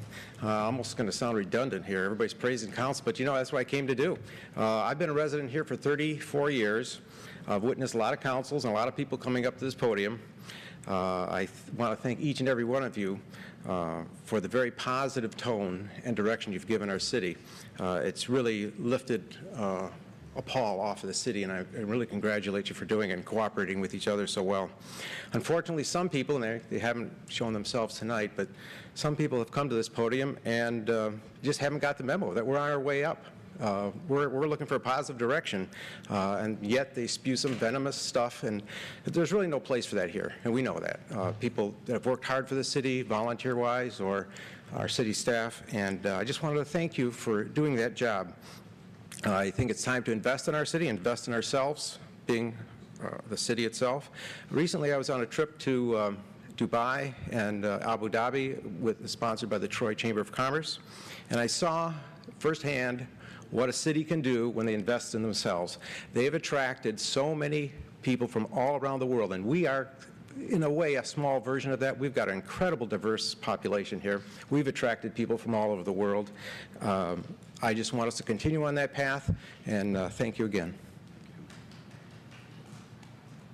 Next speaker is John Coolitz, resident of Troy. Good evening. Good evening. I haven't prepared any remarks, so this is a little off the cuff, but I was reading a moral philosopher today, because that's what I do, and he said that Americans know the price of everything but the value of nothing. Well, I'd like to show him this meeting tonight, because this council worked together to discuss the value of a project that you ultimately rejected because you saw that it would, while it might have economic benefits for the city, it came at too high of a price to the residents it would affect. And that's leadership. I thank you for it.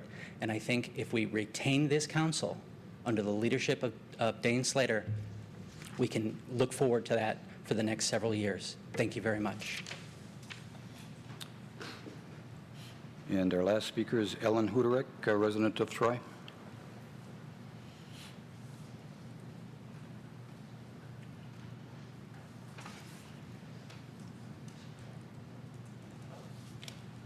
Good evening.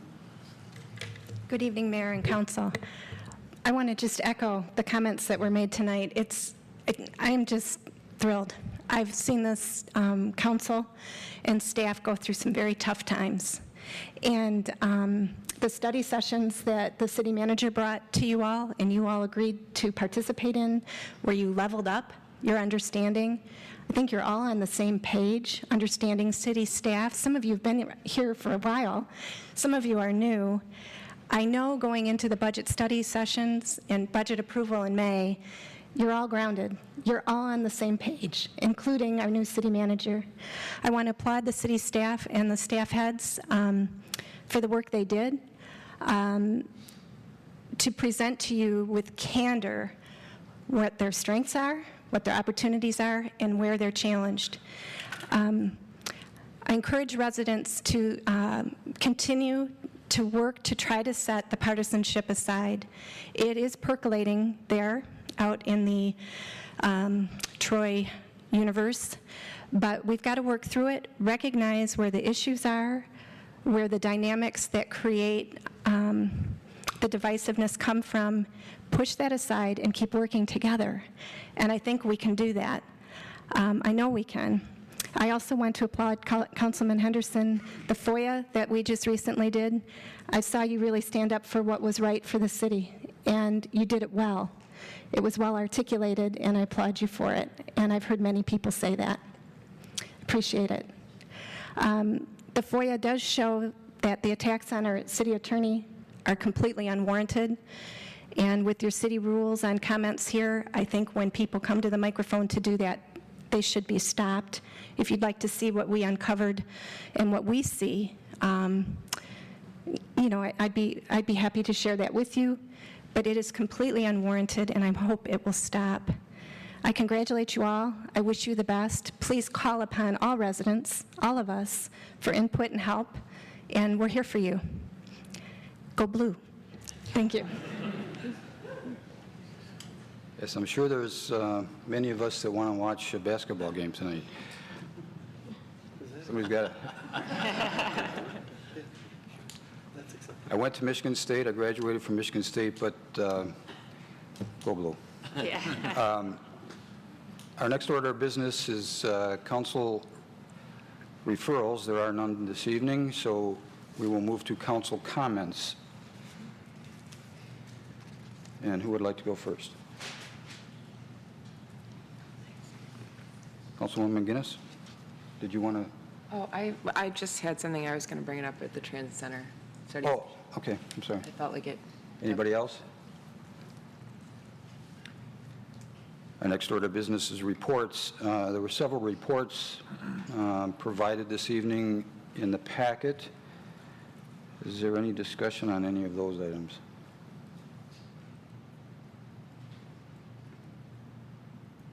Our next order of business is the study session. We will be in recess and adjourn in, let's make it 7 minutes, in the boardroom for the study session, the Transit Center. We are in recess.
session, and I will turn the floor over to City Manager Kishnick for our study session. Mayor and City Council, thank you very much. This is an opportunity to take pause and review the Transit Center project and bring everyone, City Council and the public up to date on the construction of this project, some of the obstacles and hurdles that staff has had to endure and work through.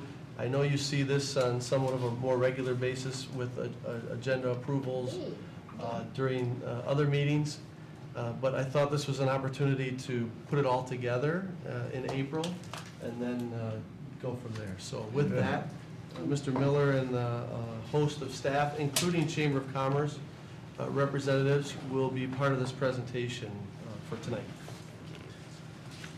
Good evening, Mayor and council members. I'm going to give a short overview of what we're going to talk about today.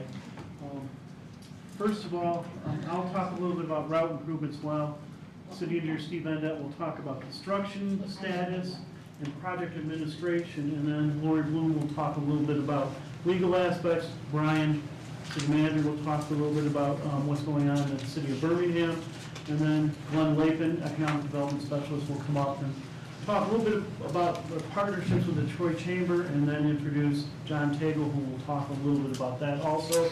And then Glenn will introduce Howard English from Marketing Associates, who is here also. You may not know him.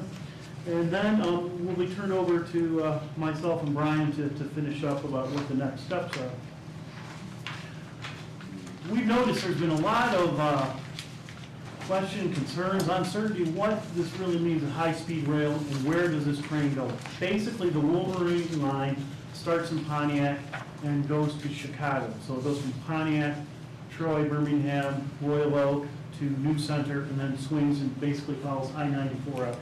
And this map also shows where the MDOT has purchased this rail line all the way from Indiana, all the way in this section, and they are in the process of improving it from 80 miles an hour to 110 miles an hour. And there are certain sections which are designated to 2013 work. And what is important, which has changed, is that when MDOT bought the line, well, freight no longer has priority, because before that, if freight was coming down, whoever the owner was it Grand Trunk? It doesn't. Norfolk. Norfolk Southern, yes. The Amtrak would have to pull over and give priority to commercial freight trains. So nearly 80% of what's called the Wolverine route is owned by MDOT, and their goal is to expand it from 80 miles an hour to 110 miles an hour, and they're working on track improvements around Battle Creek and Kalamazoo. This should cut about 20 minutes off of the Detroit to Chicago trip from 2008 to 2012. And we took the shortest ride from Birmingham to Chicago is 5 hours and 49 minutes. And there's a lot of different configurations of when that will be. And that's the current time listed in the Amtrak schedule. And also Amtrak is looking at purchasing new cars, which has a relationship, which we won't go into. Steve, this is another thing Steve is going crazy over, and that is what's called level platform boarding. And it has to do with AD accessible. They've issued standards which can't be done here because the trains would rip out the platform. So we're trying to work with Amtrak and FRA to ensure that there is ADA accessibility. And then that has ties in with the Amtrak contract, because their attorneys are saying, well, what about ADA? Does FRA approve it? So it's interesting how this is all intertwined and how complex it is. So right now I'm going to turn this over to Steve, who is going to go through the construction status and also project administration, which is the bulk of the presentation. Okay, good evening again. I'm going to talk a little bit about the construction status and show you some slides of what's been going on in the past few months. Since the groundbreaking in November, late November, most of the work has been underground, utility work and foundations. Now that we're above ground, that started to come above ground in March. Now you can see that it really starts to look like something, and this is the fun part. So in March, we started with the structural steel. It was delivered on site, partially assembled. It was final assembled and then hoisted into place with cranes. This is the east side tower. This is the tower, stair tower, elevator tower, and bridge support. And these are the two pieces, the structural steel, after they've been put into place. And here's a close-up view of that. And now they're starting to put the precast concrete panels in place. These panels weigh approximately 32,000 pounds each. They actually rest one on top of each other, and the load is transmitted to the foundation. The steel is not actually taking the load of that concrete. It's actually concrete load is being transferred to the foundation. They are attached to the steel, but the steel doesn't do much to hold them in place. Here you see another 32,000 pound precast panel that's being swung around to the side, and they have dowels in the bottom where they just line up the hole with the dowel and they set them in place. How are they attached to the steel? There's a plate on the back of the precast concrete, a steel plate that's embedded in the concrete, and that's welded to another plate on the steel. And this is where the tower is nearly complete. The open section from top to bottom, that's all glass. That's what you see in the picture in front of the tower, which is all glass. And those things on the bottom in the far right, those are precast stairs, including the landings. And there's 4 of them on the east tower, 4 runs of stairs. There's 3 runs of stairs on the west tower on the Birmingham side. Those stair runs are precast concrete, and they actually lift them up and insert them through the top of the tower, passing them in place. This is the first stage of the foundation on the west side, on the Birmingham side, and this is the foundation for the stair tower, and also the foundation for the crash wall. To the left here, this sheet piling that was put in, it's driven 27 feet into the ground, and it was placed there so that you could excavate behind that sheeting in order to put foundation in for the tower. Well, we actually, we use that to our benefit by incorporating that into the foundation for the crash wall. So as you're going to see in a moment, that actually becomes part of the crash wall. Here they're pouring the foundation slab, and you can see reinforcement coming up through that, which other reinforcement will be added to that and brought up to a higher level. Here, oops, I'm sorry, this is, I'm not sure which one it is, either this guy or this guy. These are the CN flagmans. That is $1,000 a day item, plus under $50 an hour for overtime. Whenever a train comes by, there's a signal, and they all have to stop working, and after the train goes by, then the signal is given again, and they work. This is the crash wall foundation being constructed, and here you see these are steel, what's called steel shear studs. And these studs are being welded into place into the sheeting. There's 600 of them for the entire 60-foot length of the crash wall. And you also, there's some other steel here that's going to become part of the crash wall as well. And here is, these may be about halfway done with these. Each one is individually welded in place. They're inspected. There were 3 that that didn't pass inspection, and I have one of them. I meant to bring it tonight. I forgot. Show and tell. Here we have, here's the steel, the studs almost completed. And once that's done, then they'll start forming up the rest of the rebar for the crash wall itself. Back on the east side, on the Troy side, the tower is nearly complete. They've got the steps in, here's the railings there, and I was up there Friday all the way up to the top. The steel for the building is in place. Here's the plumbing for the restrooms here, and on Friday they have the walls up for the restrooms. Those are load-bearing walls. As soon as they get all that done, then they'll do the exterior masonry.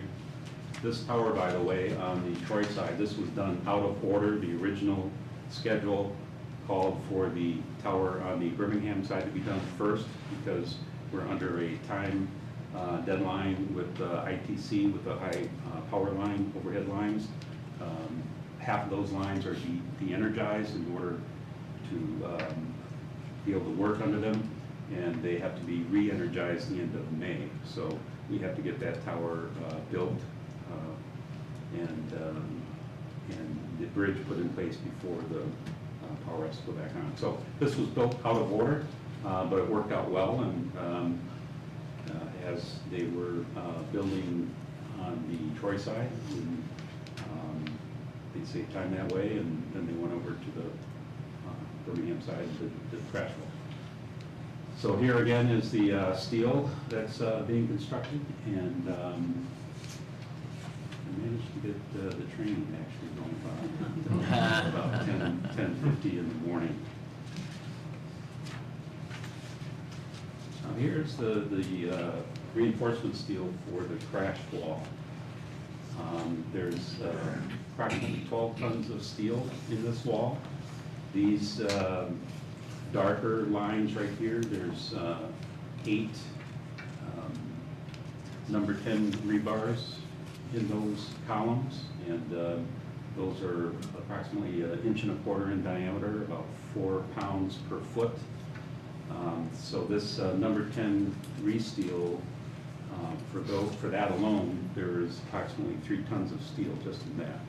So with the rest of the steel that you have involved in the crash wall, you've got approximately 12 tons of steel, plus the 600 shear studs that are welded into the sheeting. Over here is the foundation wall. This is a 4-foot high wall. This is coming up from the slab that was poured previously. This wall should be poured this week. First they'll pour this bottom section, which is now formed. It was formed as of Friday. They'll pour this bottom section, and then they'll pour the top section after that. Here's another view from the back side. Not quite finished with the rebar. Then the bridge. The bridge is about 90 feet long. It weighs about 70,000 pounds, and that'll be lifted in place lifted from a crane situated on the Troy side. It'll be lifted up and over the tracks and set in place. But before that happens, the tower on the Birmingham side will have to be constructed, and that will be done by lifting the panels. First the steel for the structure, and then the panels will be lifted across the tracks and put in place. The concrete is being placed for the crash wall, and all the foundation work that's being done with concrete and pumper mechanisms to pump it to the foundation and the crash wall. Steve, is the bridge deck in 2 pieces which you have to weld together? The bridge deck it was again brought to the site partially assembled, and they finished assembly to it, and then it'll be hoisted up in place in 2 pieces and welded together. Steve? Yes, yes, sir. Could you kind of let the council know when you're getting close to putting that bridge across there? I'd like to. I certainly will. I'd like to try and be there. I will be there as well. Maybe somebody else would too. Exactly. Thank you. The masonry, as I mentioned, this photo was taken on Friday. You can see these are the walls. These are load-bearing walls, and they're actually part of the restrooms.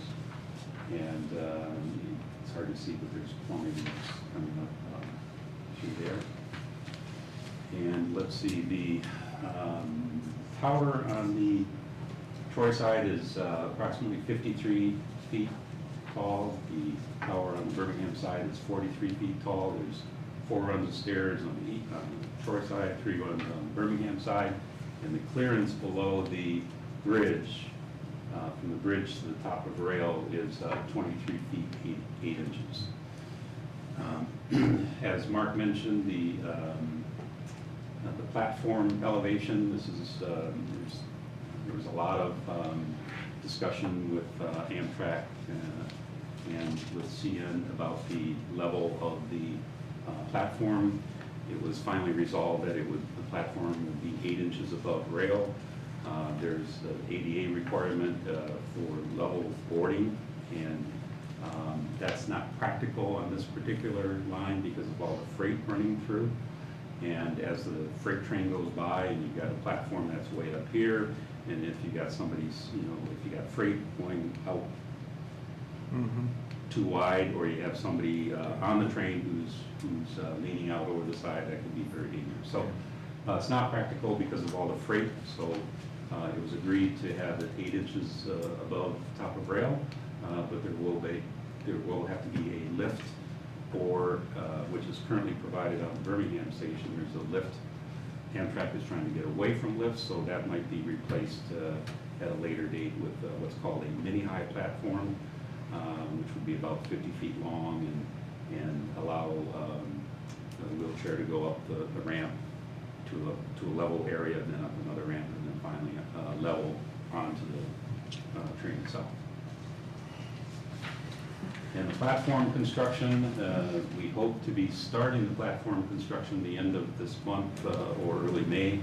That construction is not as critical as the tower and the bridge. It can be done even after the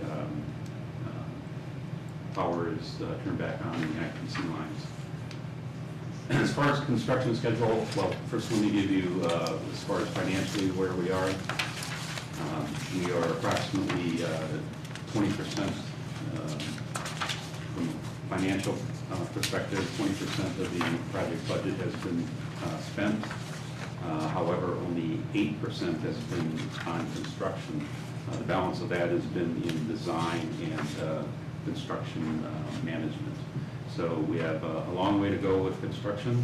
As Mark mentioned, we haven't used any of the contingency yet. Well, I shouldn't say any. We did use a little bit because of the frost laws that are in place, and that reduced the load volume for the concrete delivery, so we have incurred some extra cost, and that's part of the contingency for the crash wall.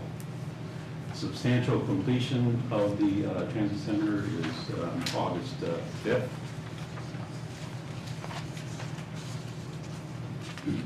Punch list closeout. This is where we go through and we inspect everything and make notes of what needs to be corrected or repaired or changed. And that phase of the project is expected to last through the end of August. And then documentation and turnover. This is what's involved is inspection by FRA, by the building department, by Amtrak, by CN. There's documentation related to the federal funds, documentation related to ADA, all sorts of things that need to happen during this documentation and turnover phase, which we've allocated 2 weeks to do. May take a little longer, a little less, hard to say. And then the dedication and grand opening, which we hope will be in September. So, this is what it should look like when we're done. Project administration, well, as approved the construction agreement tonight. That was critical to allow construction to continue. CN needed that. And upcoming agreements, we have the Amtrak lease agreement. And the part of the lease agreement discussion now is the federal PREA law, which is Passenger Rail Investment and Improvement Act, which requires that the states take over the operation and maintenance costs for rail lines that are 750 miles or less, and the Wolverine line falls into that category. So for the 2014 fiscal year, which starts October 1st, MDOT will be taking over the O&M costs for the Troy Transit Center, as well as all the stations on the Wolverine line. And due to that MDOT has become more interested in our negotiations with Amtrak, and they're looking at the lease more closely, because in effect what's going to happen is MDOT is looking at more closely, because MDOT is going to take the whatever's in the Amtrak lease agreement, and they're just simply going to take that over. So the agreement won't be with MDOT, but ultimately they're the ones that are going to be paying the O&M costs. The CN easement is for the platform and tower. The CN license is for the bridge. Now the license, it's kind of like an easement, but it's for the bridge. And it's hard for me to explain the difference, except that I noticed there's one section in the license agreement that says CN has the right to build more tracks under the bridge, and they also have the right to build above the bridge. So it's kind of a backhanded way of saying that the city doesn't get any air rights over the bridge. So, because that's reserved for CN, not that they would ever do anything, but that's what it says. Legal aspects, this refers to the Grand Saqua, and I would defer that to Lawyer Boone. And I don't have a whole lot of information, just to tell you that we did, as you know, we were dedicated this land as part of a consent judgment. It was a whole development there, the 77 acres, and of that, the 2.7 acres was dedicated to the city with a condition that it be funded by June 2nd of 2010. Grand Saqua is now seeking a reversion of that property, saying that it was not funded by the date. And so we did prevail at the circuit court. They appealed it to the Michigan Court of Appeals, and a little more than a month ago, we had our argument in front of the Court of Appeals, and we are still waiting for a decision. There are only 7 cases left that the panel has heard. They've issued decisions on all of the other 25 or so cases. So there are only 7 remaining, of which we are one, and we will let council know as soon as we know. And generally it's going to be, they generally issue their opinions on Tuesdays and Thursdays, which means they release them on Wednesdays and Fridays. So it can happen any day now, and certainly we'll notify council as soon as we know. Okay, next item, update on Birmingham. As was mentioned before, Birmingham is interested in access to the platform on the Birmingham side. We know that they are working with MDOT on a funding agreement. As far as the timing of that, we don't know when that's going to occur. I think I'm fairly certain that it's not going to, whatever Birmingham does, it's not going to be constructed at the same time that our transit center is. I think we're going to be open for business probably before Birmingham does anything, because they have property to acquire and lots of agreements to take to their city commission and have approved. So that's about all I know about that issue. Brian, if you may want to add something to that, I'll just wrap up. Well, I don't think there's anything to add to that. You pretty much said it all. So they want access, and there's land acquisition that's involved in that. And I think the delaying factor that Steve didn't say was the crash wall. Put a little change in how much money was left over to work with for MDOT in Birmingham. So that's where that stands. Definitely did. Okay, just to wrap things up, construction so far has gone very smoothly. Everything has been fitting together very well, except for the crash wall. Everything is on schedule, and I think we're everyone in construction is a little superstitious, but I think we'll either meet or beat our schedule that I described tonight. Good. Thank you. Thank you, Steve. Mr. Kishnick, we ask a couple questions before? Sure, before we get to the business opportunities? Yeah. Councilwoman McGinnis? I just had one thing I wanted to bring up, and I don't know how pertinent it is to this conversation, but it ties in with transportation. I was just reading, there's a notice that there's a meeting on Thursday with the city airport, the Troy airport, where they're going to be reviewing their master plan.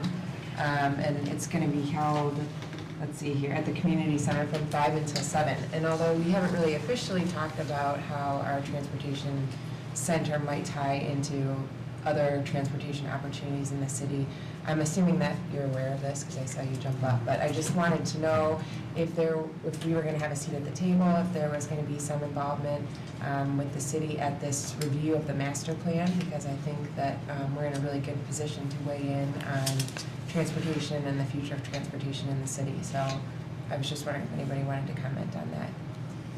Mayor and council, really quick, yes. The Oakland County reached out to Planning Director Brent Savedant, and Brent was on a committee as part of the development of the master plan for the airport. And I know Brent rewrote the section on the transit center area. So we're aware of it, and Brent Savedant is part of the process. And I'm just speaking for myself, but I'm really interested to see how that goes forward as well. So I know we're getting a lot of updates on the transit center, and it's probably in the early stages because it looks like they're just going to unveil some presentations and look for public comment. But I definitely think that that's something that we should stay on top of. And any information that you get or any participation that you want from council, or just to have another set of ears there listening, I would be really interested in that. So Would you like an update? Yes. From Planning Director Savedant? I would. Yeah, I think that brings up a good point that, we look at this as more than a train station. This is a multimodal. So I cringe when people say train station because, we do need to look at all of that. And I think that's a point well taken there. Okay. Councilman Henderson. Mr. Vanda, you mentioned a mini ramp sometime in the future. And, I don't understand necessarily the loading and offloading of a train, but I mean, is that a significant cost? Is it a cost 10 years from now? Is it a cost that might? It's called a mini high platform. And we have fleshed out the details for our engineers with CN and with Amtrak. However, there hasn't been any final approvals given. So when that will come, we don't know. Whether it will be required or not, we don't know, but it is something that has to be resolved before the station can open. And we have talked with Amtrak and CN about the need to do that relatively soon. And we'll go from there. But as far as the mini-high platform is concerned, it's not, the cost of that is not part of this project. So just to follow up, so that could be over and above what we've already talked about? It is not part of this project. It would be funded by NDOT. Funded by NDOT, okay. Not part of this project. Not part of this project. Not part of this project. In, with regard to the Grand Saqua appeal, if we win that, is there an opportunity for them to yet again appeal that? Yeah, they could file an application for leave to appeal to the Michigan Supreme Court, assuming that we are successful in that. If I may also just mention, there have been questions about why we went forward with this, knowing that this lawsuit was out there, and there were time constraints on the federal funding, so we had to get going with that. So we just really couldn't wait for the whole appellate process to go through. Councilman Campbell? What happens if we don't win? What happens with our station? Well, and again, we're waiting for the Court of Appeals to see what kind of a decision that they're going to give to us. It's kind of speculative, but it's possible that they could remand it to the circuit court again to do more of a fact-finding. That's a possibility, and whatever we did, if that is the decision, then we would ask to have that expedited. It's possible that we will it'll just be affirmed, and that'll be the end of it. If it is reversed, which is, again, it's possible, then there is another provision in the consent judgment that allows for the city to purchase the property for the value that is determined by an independent assessor. Councilman Anderson? Or could we appeal? If we lose this, we could. We certainly could, and after we get the decision, we will be presenting all of the potential options to council, so that you will have full knowledge of your options.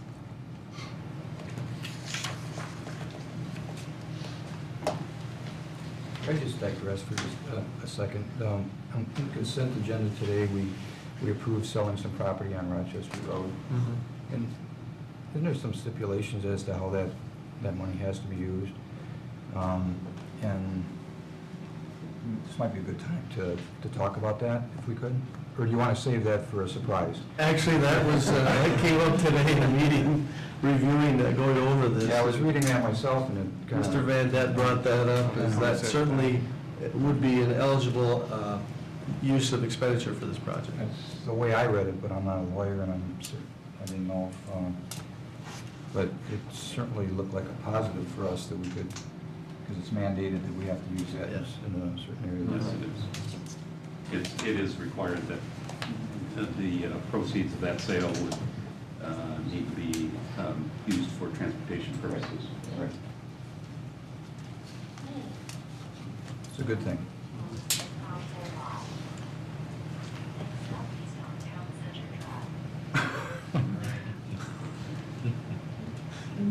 Good evening. Good evening. I'm going to talk a little about the business opportunities for the Transit Center and bring you up to date all along and take it to the next level here. As you're aware, the city staff is working very closely with the Troy Chamber of Commerce on identifying the business opportunities and kind of leveraging those business opportunities from the Transit Center and to look at various opportunities that relate to sponsorship and marketing that might be generated from the facility. And we've been meeting closely, regularly, bi-weekly with John Tagle at the Chamber. And prior to that, Michelle Hodges, when she was president, and she was now left.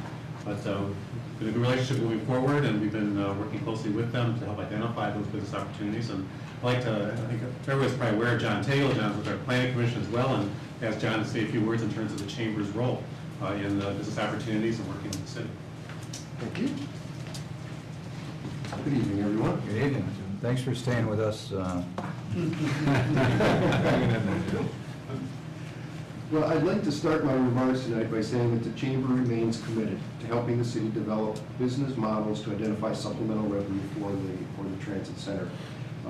As Glenn had said, Chamber has participated in meetings with staff since last summer, actually. I looked at my notes to examine various ways to accomplish this goal.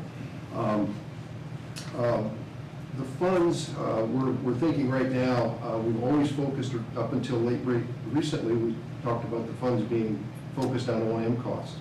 And some of those funds still may be, but if not, we're going to focus those funds on economic development opportunities for the city and for city businesses, as well as future capital needs.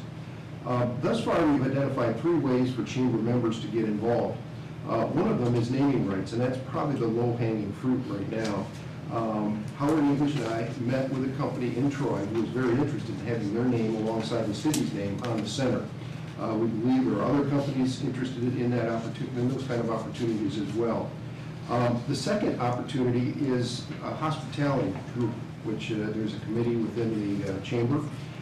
When Howard and I met with this committee about 3 weeks ago, there were about 15 to 20 hotels, restaurants, and associations represented at that meeting. We had good dialogue, and really the result was to assemble a focus group from that committee to work with us to see really what would be an attractive way that they could get involved. And Howard's here tonight, he's going to talk to you a little bit more about that.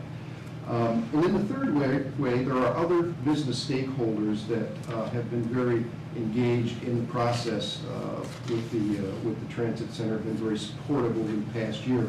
We will reconvene these companies and others interested and discuss how they may get involved.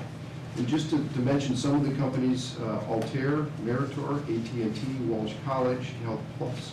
So those companies have been with us all the way through this, but right now it's been a little dormant, and now we're getting to the point where we need to bring them back to the table. To be successful as a group, we've talked about this quite a bit. The transit center must be an inbound station to attract people to the area. This will require marketing and advertising, the amenities to the area, to out-of-town audience, amenities such as Somerset Collection, area golf courses, and pro team sports. The initial finances are needed to kick off a marketing effort. We will be approaching interested chamber members from the Hospitality Committee and other business stakeholders, as well as considering a portion of the naming rights revenue, if supported by the council, to actually generate the seed money for that opportunity or those opportunities. As a side note here, that I wanted to just bring you all up to date as far as the chamber search for a new president, because that's going to play into this. We are in the final stages of selecting a new president. We started last November, and tomorrow morning, the 2 finalists will be interviewed by the board of directors. It is our hope that the new president will start around May 1st. We appreciate the input from the council as we were going through our search, that you guys were telling us what kind of qualities and experience should this person have. We really did take that to heart and use that.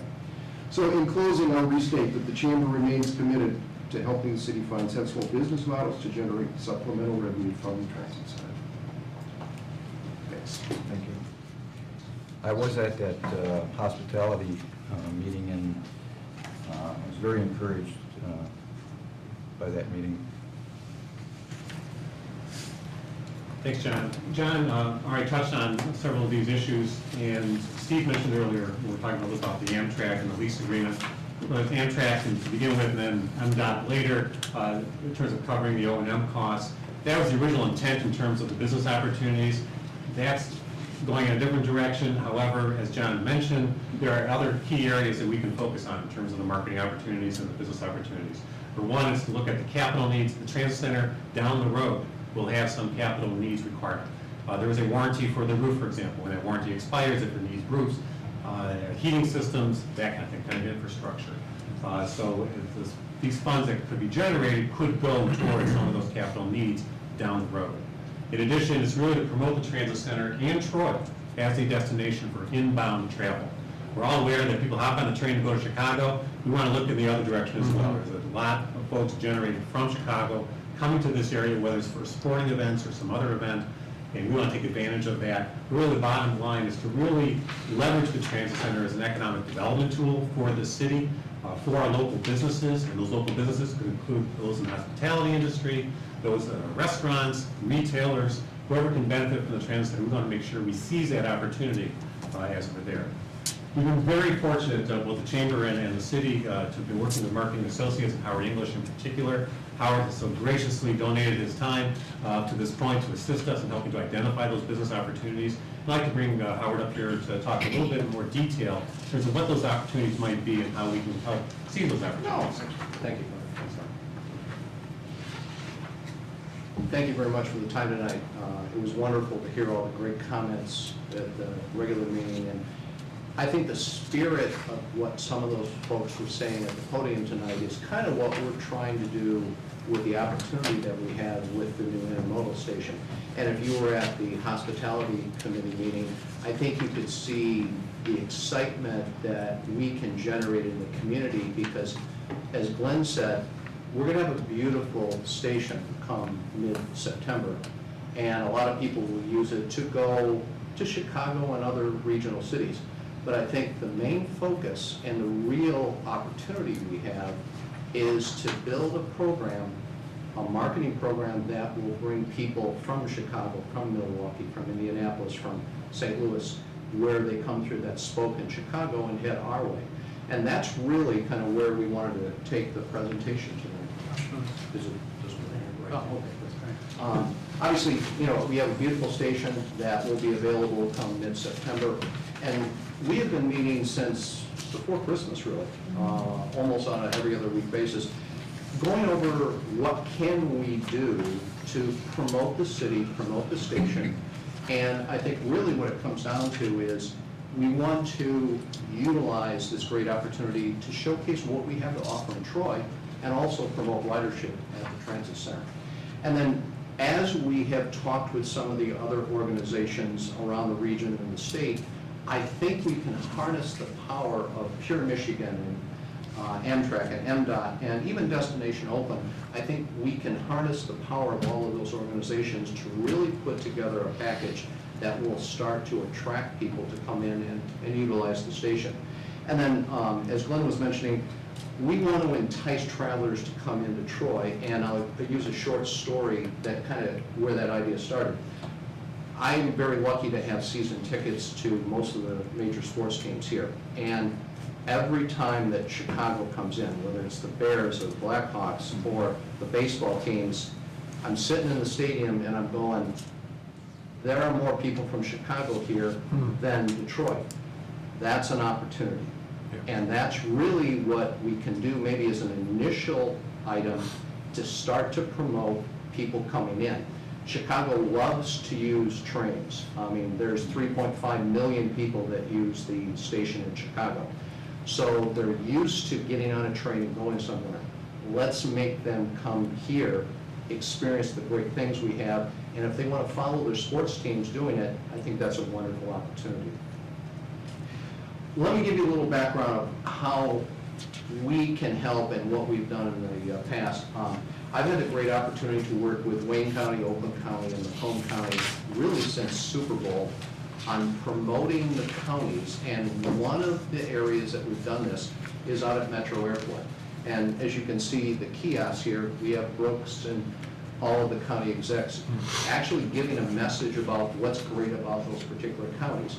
This is something that we would potentially have the opportunity to do right at the station here in Troy, talking about what we have to offer in Troy, even going to the restaurants, the hotels, and things like that. So I have great experience in working with interactive kiosks, and it shows with what I've done for the counties here. Now, another set of kiosks that are out at, this is particularly the McNamara Terminal at Metro, they have kiosks that will outline all different types of accommodations and restaurants and things to do in the area. This type of setup could be done right at the train station, which will let people know about all of the great things. And I think the restaurants that were at the meeting the other day really kind of chimed in on that, saying, here's a great opportunity that we can kind of do a long commercial about what we have to offer. So this is being done at Metro. This is certainly something that we can do at the train station also. And when it comes down to it, one of the things we need to do as part of this marketing program is really start to change the mindset. And I've said this in a few of our community meetings, and I think I actually said it at the hospitality meeting. We have the mindset that if we're going to go somewhere, we get in the car and we do it. Now, there's a lot of other people around the Midwest and obviously the East Coast that will use all different types of transportation. And I think one of the things we want to do as part of marketing the station is showing people the advantages of using the train. And right now, we have nearly 1 million riders that are on that Wolverine line going from Pontiac to Chicago. So we have some people that are already using this facility, but we need to grow that. With 20,000 passengers using the existing platform, we have a base to work from. And as I mentioned before, there's 3.5 million people that are going through the Chicago station in a year. So we have some potential people that would love to be able to come in and see what we have to offer. In our research, we tried to find out, okay, from a naming rights standpoint, who has done something like this in the Midwest? And this is one of the examples that we came up with where there is a station outside of Pittsburgh, the PNC station at Greensburg, where they actually went out and acquired a person to buy the naming rights. And PNC Financial was the company that took the naming rights, and they, by doing that, was able to get a $300,000 grant that went back to the organization so they could work with that money. So it gives you an idea potentially of what we might be able to do here if we look at doing naming rights on the facilities. here's kind of our laundry list of the things that are the low-hanging fruit of where we believe we can sell sponsorship, sell advertising, revenue-generating ideas that will help energize the station and get people talking about what we have to offer. We want to give the community an opportunity to be part of the station. And by marketing this, this is a great way for all different types of companies and organizations in Troy and the surrounding area can be part of the station. And these can be effective with when the trains are coming in, and then also we even actually looked at being a destination, even when a train's not coming in or loading, where if we have food trucks that are on site on a regular basis during the summer months, we might even be able to set something up where, hey, I'm looking for a good place to have lunch at a park bench or something like that. There's a couple good food trucks that are down at the station. Let's do that. So it's really marketing that's tied to the train and also tied to the train station and building it as a destination too. So these are some of the ideas that we've come through. I'm sure we'll be coming up with more, but it just gives you the idea from all of the different things that we can do that will generate revenue that can pay for any other expenses that might come up in the future, and then also help us have a budget to do the marketing things that will keep writers coming in from all over the Midwest. If I could I just say, Sure. When I was at the hospitality meeting, one of the major concerns that I was hearing from the hotel and the restaurant was taxi service and the ability for people to come into town to have an opportunity to use a taxi. It's almost non-existent. And we just had a big hockey tournament here last week, and I was at the sports center, and I was hearing some of the same thing. So I would hope that that's an area that we could look into of being able to transport from the transit center to our restaurants and to our hotels. And after that hospitality meeting, we heard the same thing. Mm-hmm. And we've had a couple meetings to kind of discuss just some preliminary plans of what we might want to do. Taxi service in the Detroit metro area is not like other major metropolitan areas. That's something that's going to be, we're going to have to go through growing pains, but I believe if we look at the right type of companies that maybe have an exclusive contract to service the station, then we can drive the type of service that people are used to in New York and LA and San Francisco and things like that. But that is certainly an area of concern and certainly something that we might be able to take care of with the marketing plan. Thank you. Councilman Henderson had a question. Just a quick question about the kiosks. In your point about, bringing people from outside of Troy into the area, the kiosk that's set up at our transit center isn't going to effectively do that. Is there an ability to tie those into other train stations? That's a great question, and it's something that we got out of the hospitality. The hotels probably wouldn't be interested in a kiosk here. The restaurants would be, because you have new, fresh people that are coming in and really don't know about all of the great restaurants that are in the area. So I would say the kiosks that we might have at the station would talk about the restaurants and maybe things to do. But our real goal is to have the same type of kiosks and probably multiple kiosks at Union Station in Chicago.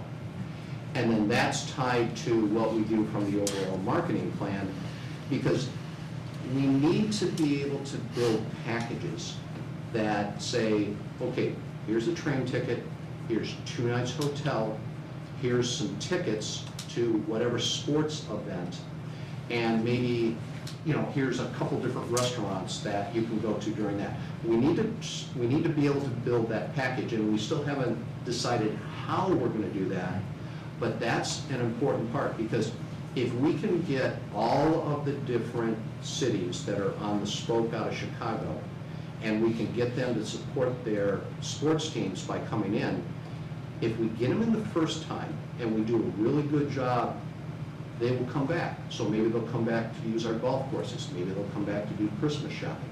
But I think our best bet is to try to utilize the loyalty that everyone has with their sports teams, to bring them in, spend a weekend, spend a couple days here, get to know what we have to offer, and then entice them to come back again. So no, that's exactly, I believe we really need those in Union Station in Chicago that starts talking about what we have to offer. Maybe a follow-up, if I could. If somebody comes from Chicago to the Detroit area, Dearborn is a pretty logical first stop. Understood. Is there, again, a tie-in with our kiosk? Are we going to be able to coordinate efforts at each of those locations, or Okay, not necessarily? that is a meeting, we've actually talked with Amtrak in Chicago, the marketing folks at Amtrak in Chicago, and with MDOT. And these are the exact questions that we've said, look, if we're going to do this right, we need to do this together, which means that we almost need to get all of the major stops on the Wolverine line together so we can say, okay, we want to attract people out of Chicago. There's many stops between Chicago and Pontiac. How do we do that? How do we do that effectively? And then how do we work together to kind of share some marketing funds so we can pull those people out of there? So that's exactly what we've been talking. Good. Well, I just thought of one other opportunity, just because logistically we would probably be best suited, but obviously we have a lot of people that come into town for like the Woodward Dream Cruise. I'm trying to think of something Yes. that's something north, and obviously one of my biggest complaints is that it's hard for us at this point, just as citizens living in Troy, to get downtown. So I know that that's another piece of the puzzle that we're working on when we're talking about transportation. So at this point, until we really can determine how quickly people will get from this area, if they're staying here, shopping here, eating here, to downtown, you know, that's something that we'll have to work out in terms of putting together packages. But there are things that are right around here, and I think that the Dream Cruise would be a really big sell, or things that are north of here. I mean, we've got I've concert always venues. thought that, and I mean, the Dream Cruise, I believe, is still the single day most highly attended event in the world. We need to take advantage of that. And let me just say this, if someone in Chicago who loves classic cars can come in, spend 2 nights, and have a rental of a car that they can drive on Woodward, some package like that would be perfect. But those are the unique things that we need to kind of look at. What are the best ways and the best things we have to offer to get people in from Chicago and St. Louis and Milwaukee and all of the other areas? But no, that's a great suggestion, and it's something that we need to look at. Councilman Campbell. Just out of curiosity, that large circle that we have, how large is that? I mean, just roughly, how many feet it is? Is that just cement or brass, or what is that in there? Landing strips or what? Line sausage? Helipad. That's the Yeah, I mean, is that something large enough if you wanted to have a local art fair? No, it's pretty small. We got 2 acres into it. Maybe one draw? I mean, it wasn't 30 feet It's not very big. Okay. Thank you, Howard. So I'm going to present what the next steps are, and this is first of all, identify and negotiate sponsorship and naming right agreements to present to City Council. And one of our concerns are that we don't have negative type of sponsors, gambling, tobacco, and Glenn keeps coming up to me, he thinks that the casinos have a lot of money and they're gonna wanna do it, so we're cognizant of that. And just understand, what name your rights mean is Acme Troy Transit Center. That means the name is right next to it. Troy. Next thing is to identify startup funds to develop a marketing strategy. And then establish transit center building hours to support transportation functions, which Steve has worked on, and this has been actually a very important point with Amtrak. And then, once we get the station going and as we develop our marketing strategies, we may have to adjust the hours of the building. And there's actually a very complex locking system related to that. It is not open 24 hours at this time, just so that you know. But as we develop marketing opportunities, we're going to have to adjust those hours above and beyond when there's inbound and outbound traffic.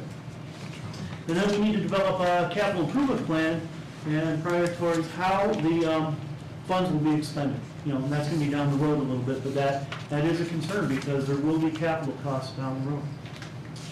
With that, I think we're at Q&A. And we asked a lot of questions along the way. Are there any additional questions? I just think the capital improvement issue is paramount. Mayor Pro Tem Fleming and I share that same concern that there shall be no costs accrued by Troy residents. So that is very important. So, Mayor, at this point, I guess if there are no other questions, I'd like to use this opportunity after, we spent lots of time putting this together and identifying marketing plan, capital improvement plan, naming rights, given the context that it's been presented in next steps, that we have consensus here to go forward with those as our priorities and next steps, and everyone's in at least conceptual agreement that that's what staff is to be doing since it's April 8th, and kind of gave this artificial deadline for a lot of these things so we could all have a checkpoint and then move forward together, knowing that that's what we'll be doing, and then provide updates to the council as we go along. We can even have music at the transit center in that grassy area. Well, that's what came to my mind. Sorry, I digressed there. But if just comment on that. Yeah, just a comment. The one thing that caught my eye was identify the startup funds to develop a marketing prospectus. I'm hoping that that's something we're doing in conjunction with the chamber, probably the revenue generated there. It's not something we're looking at coming out of the city budget with. And John said that in his presentation, that he's going to be calling on some of the businesses that are part of the chamber and putting that pool pot. Good. Coordinate that together, so. Which is a good place. It's good. Any other questions? That's very good. Yeah, it was very We're good. going to have the first train trip to Chicago when it's all done? Absolutely. And Steve has volunteered to be the engineer. First one across the bridge. Oh, he is. He's an engineer, isn't he? Yeah, there you go. No problem with that. I'll be the flag. All right, this meeting is adjourned. Thank you. Staff time?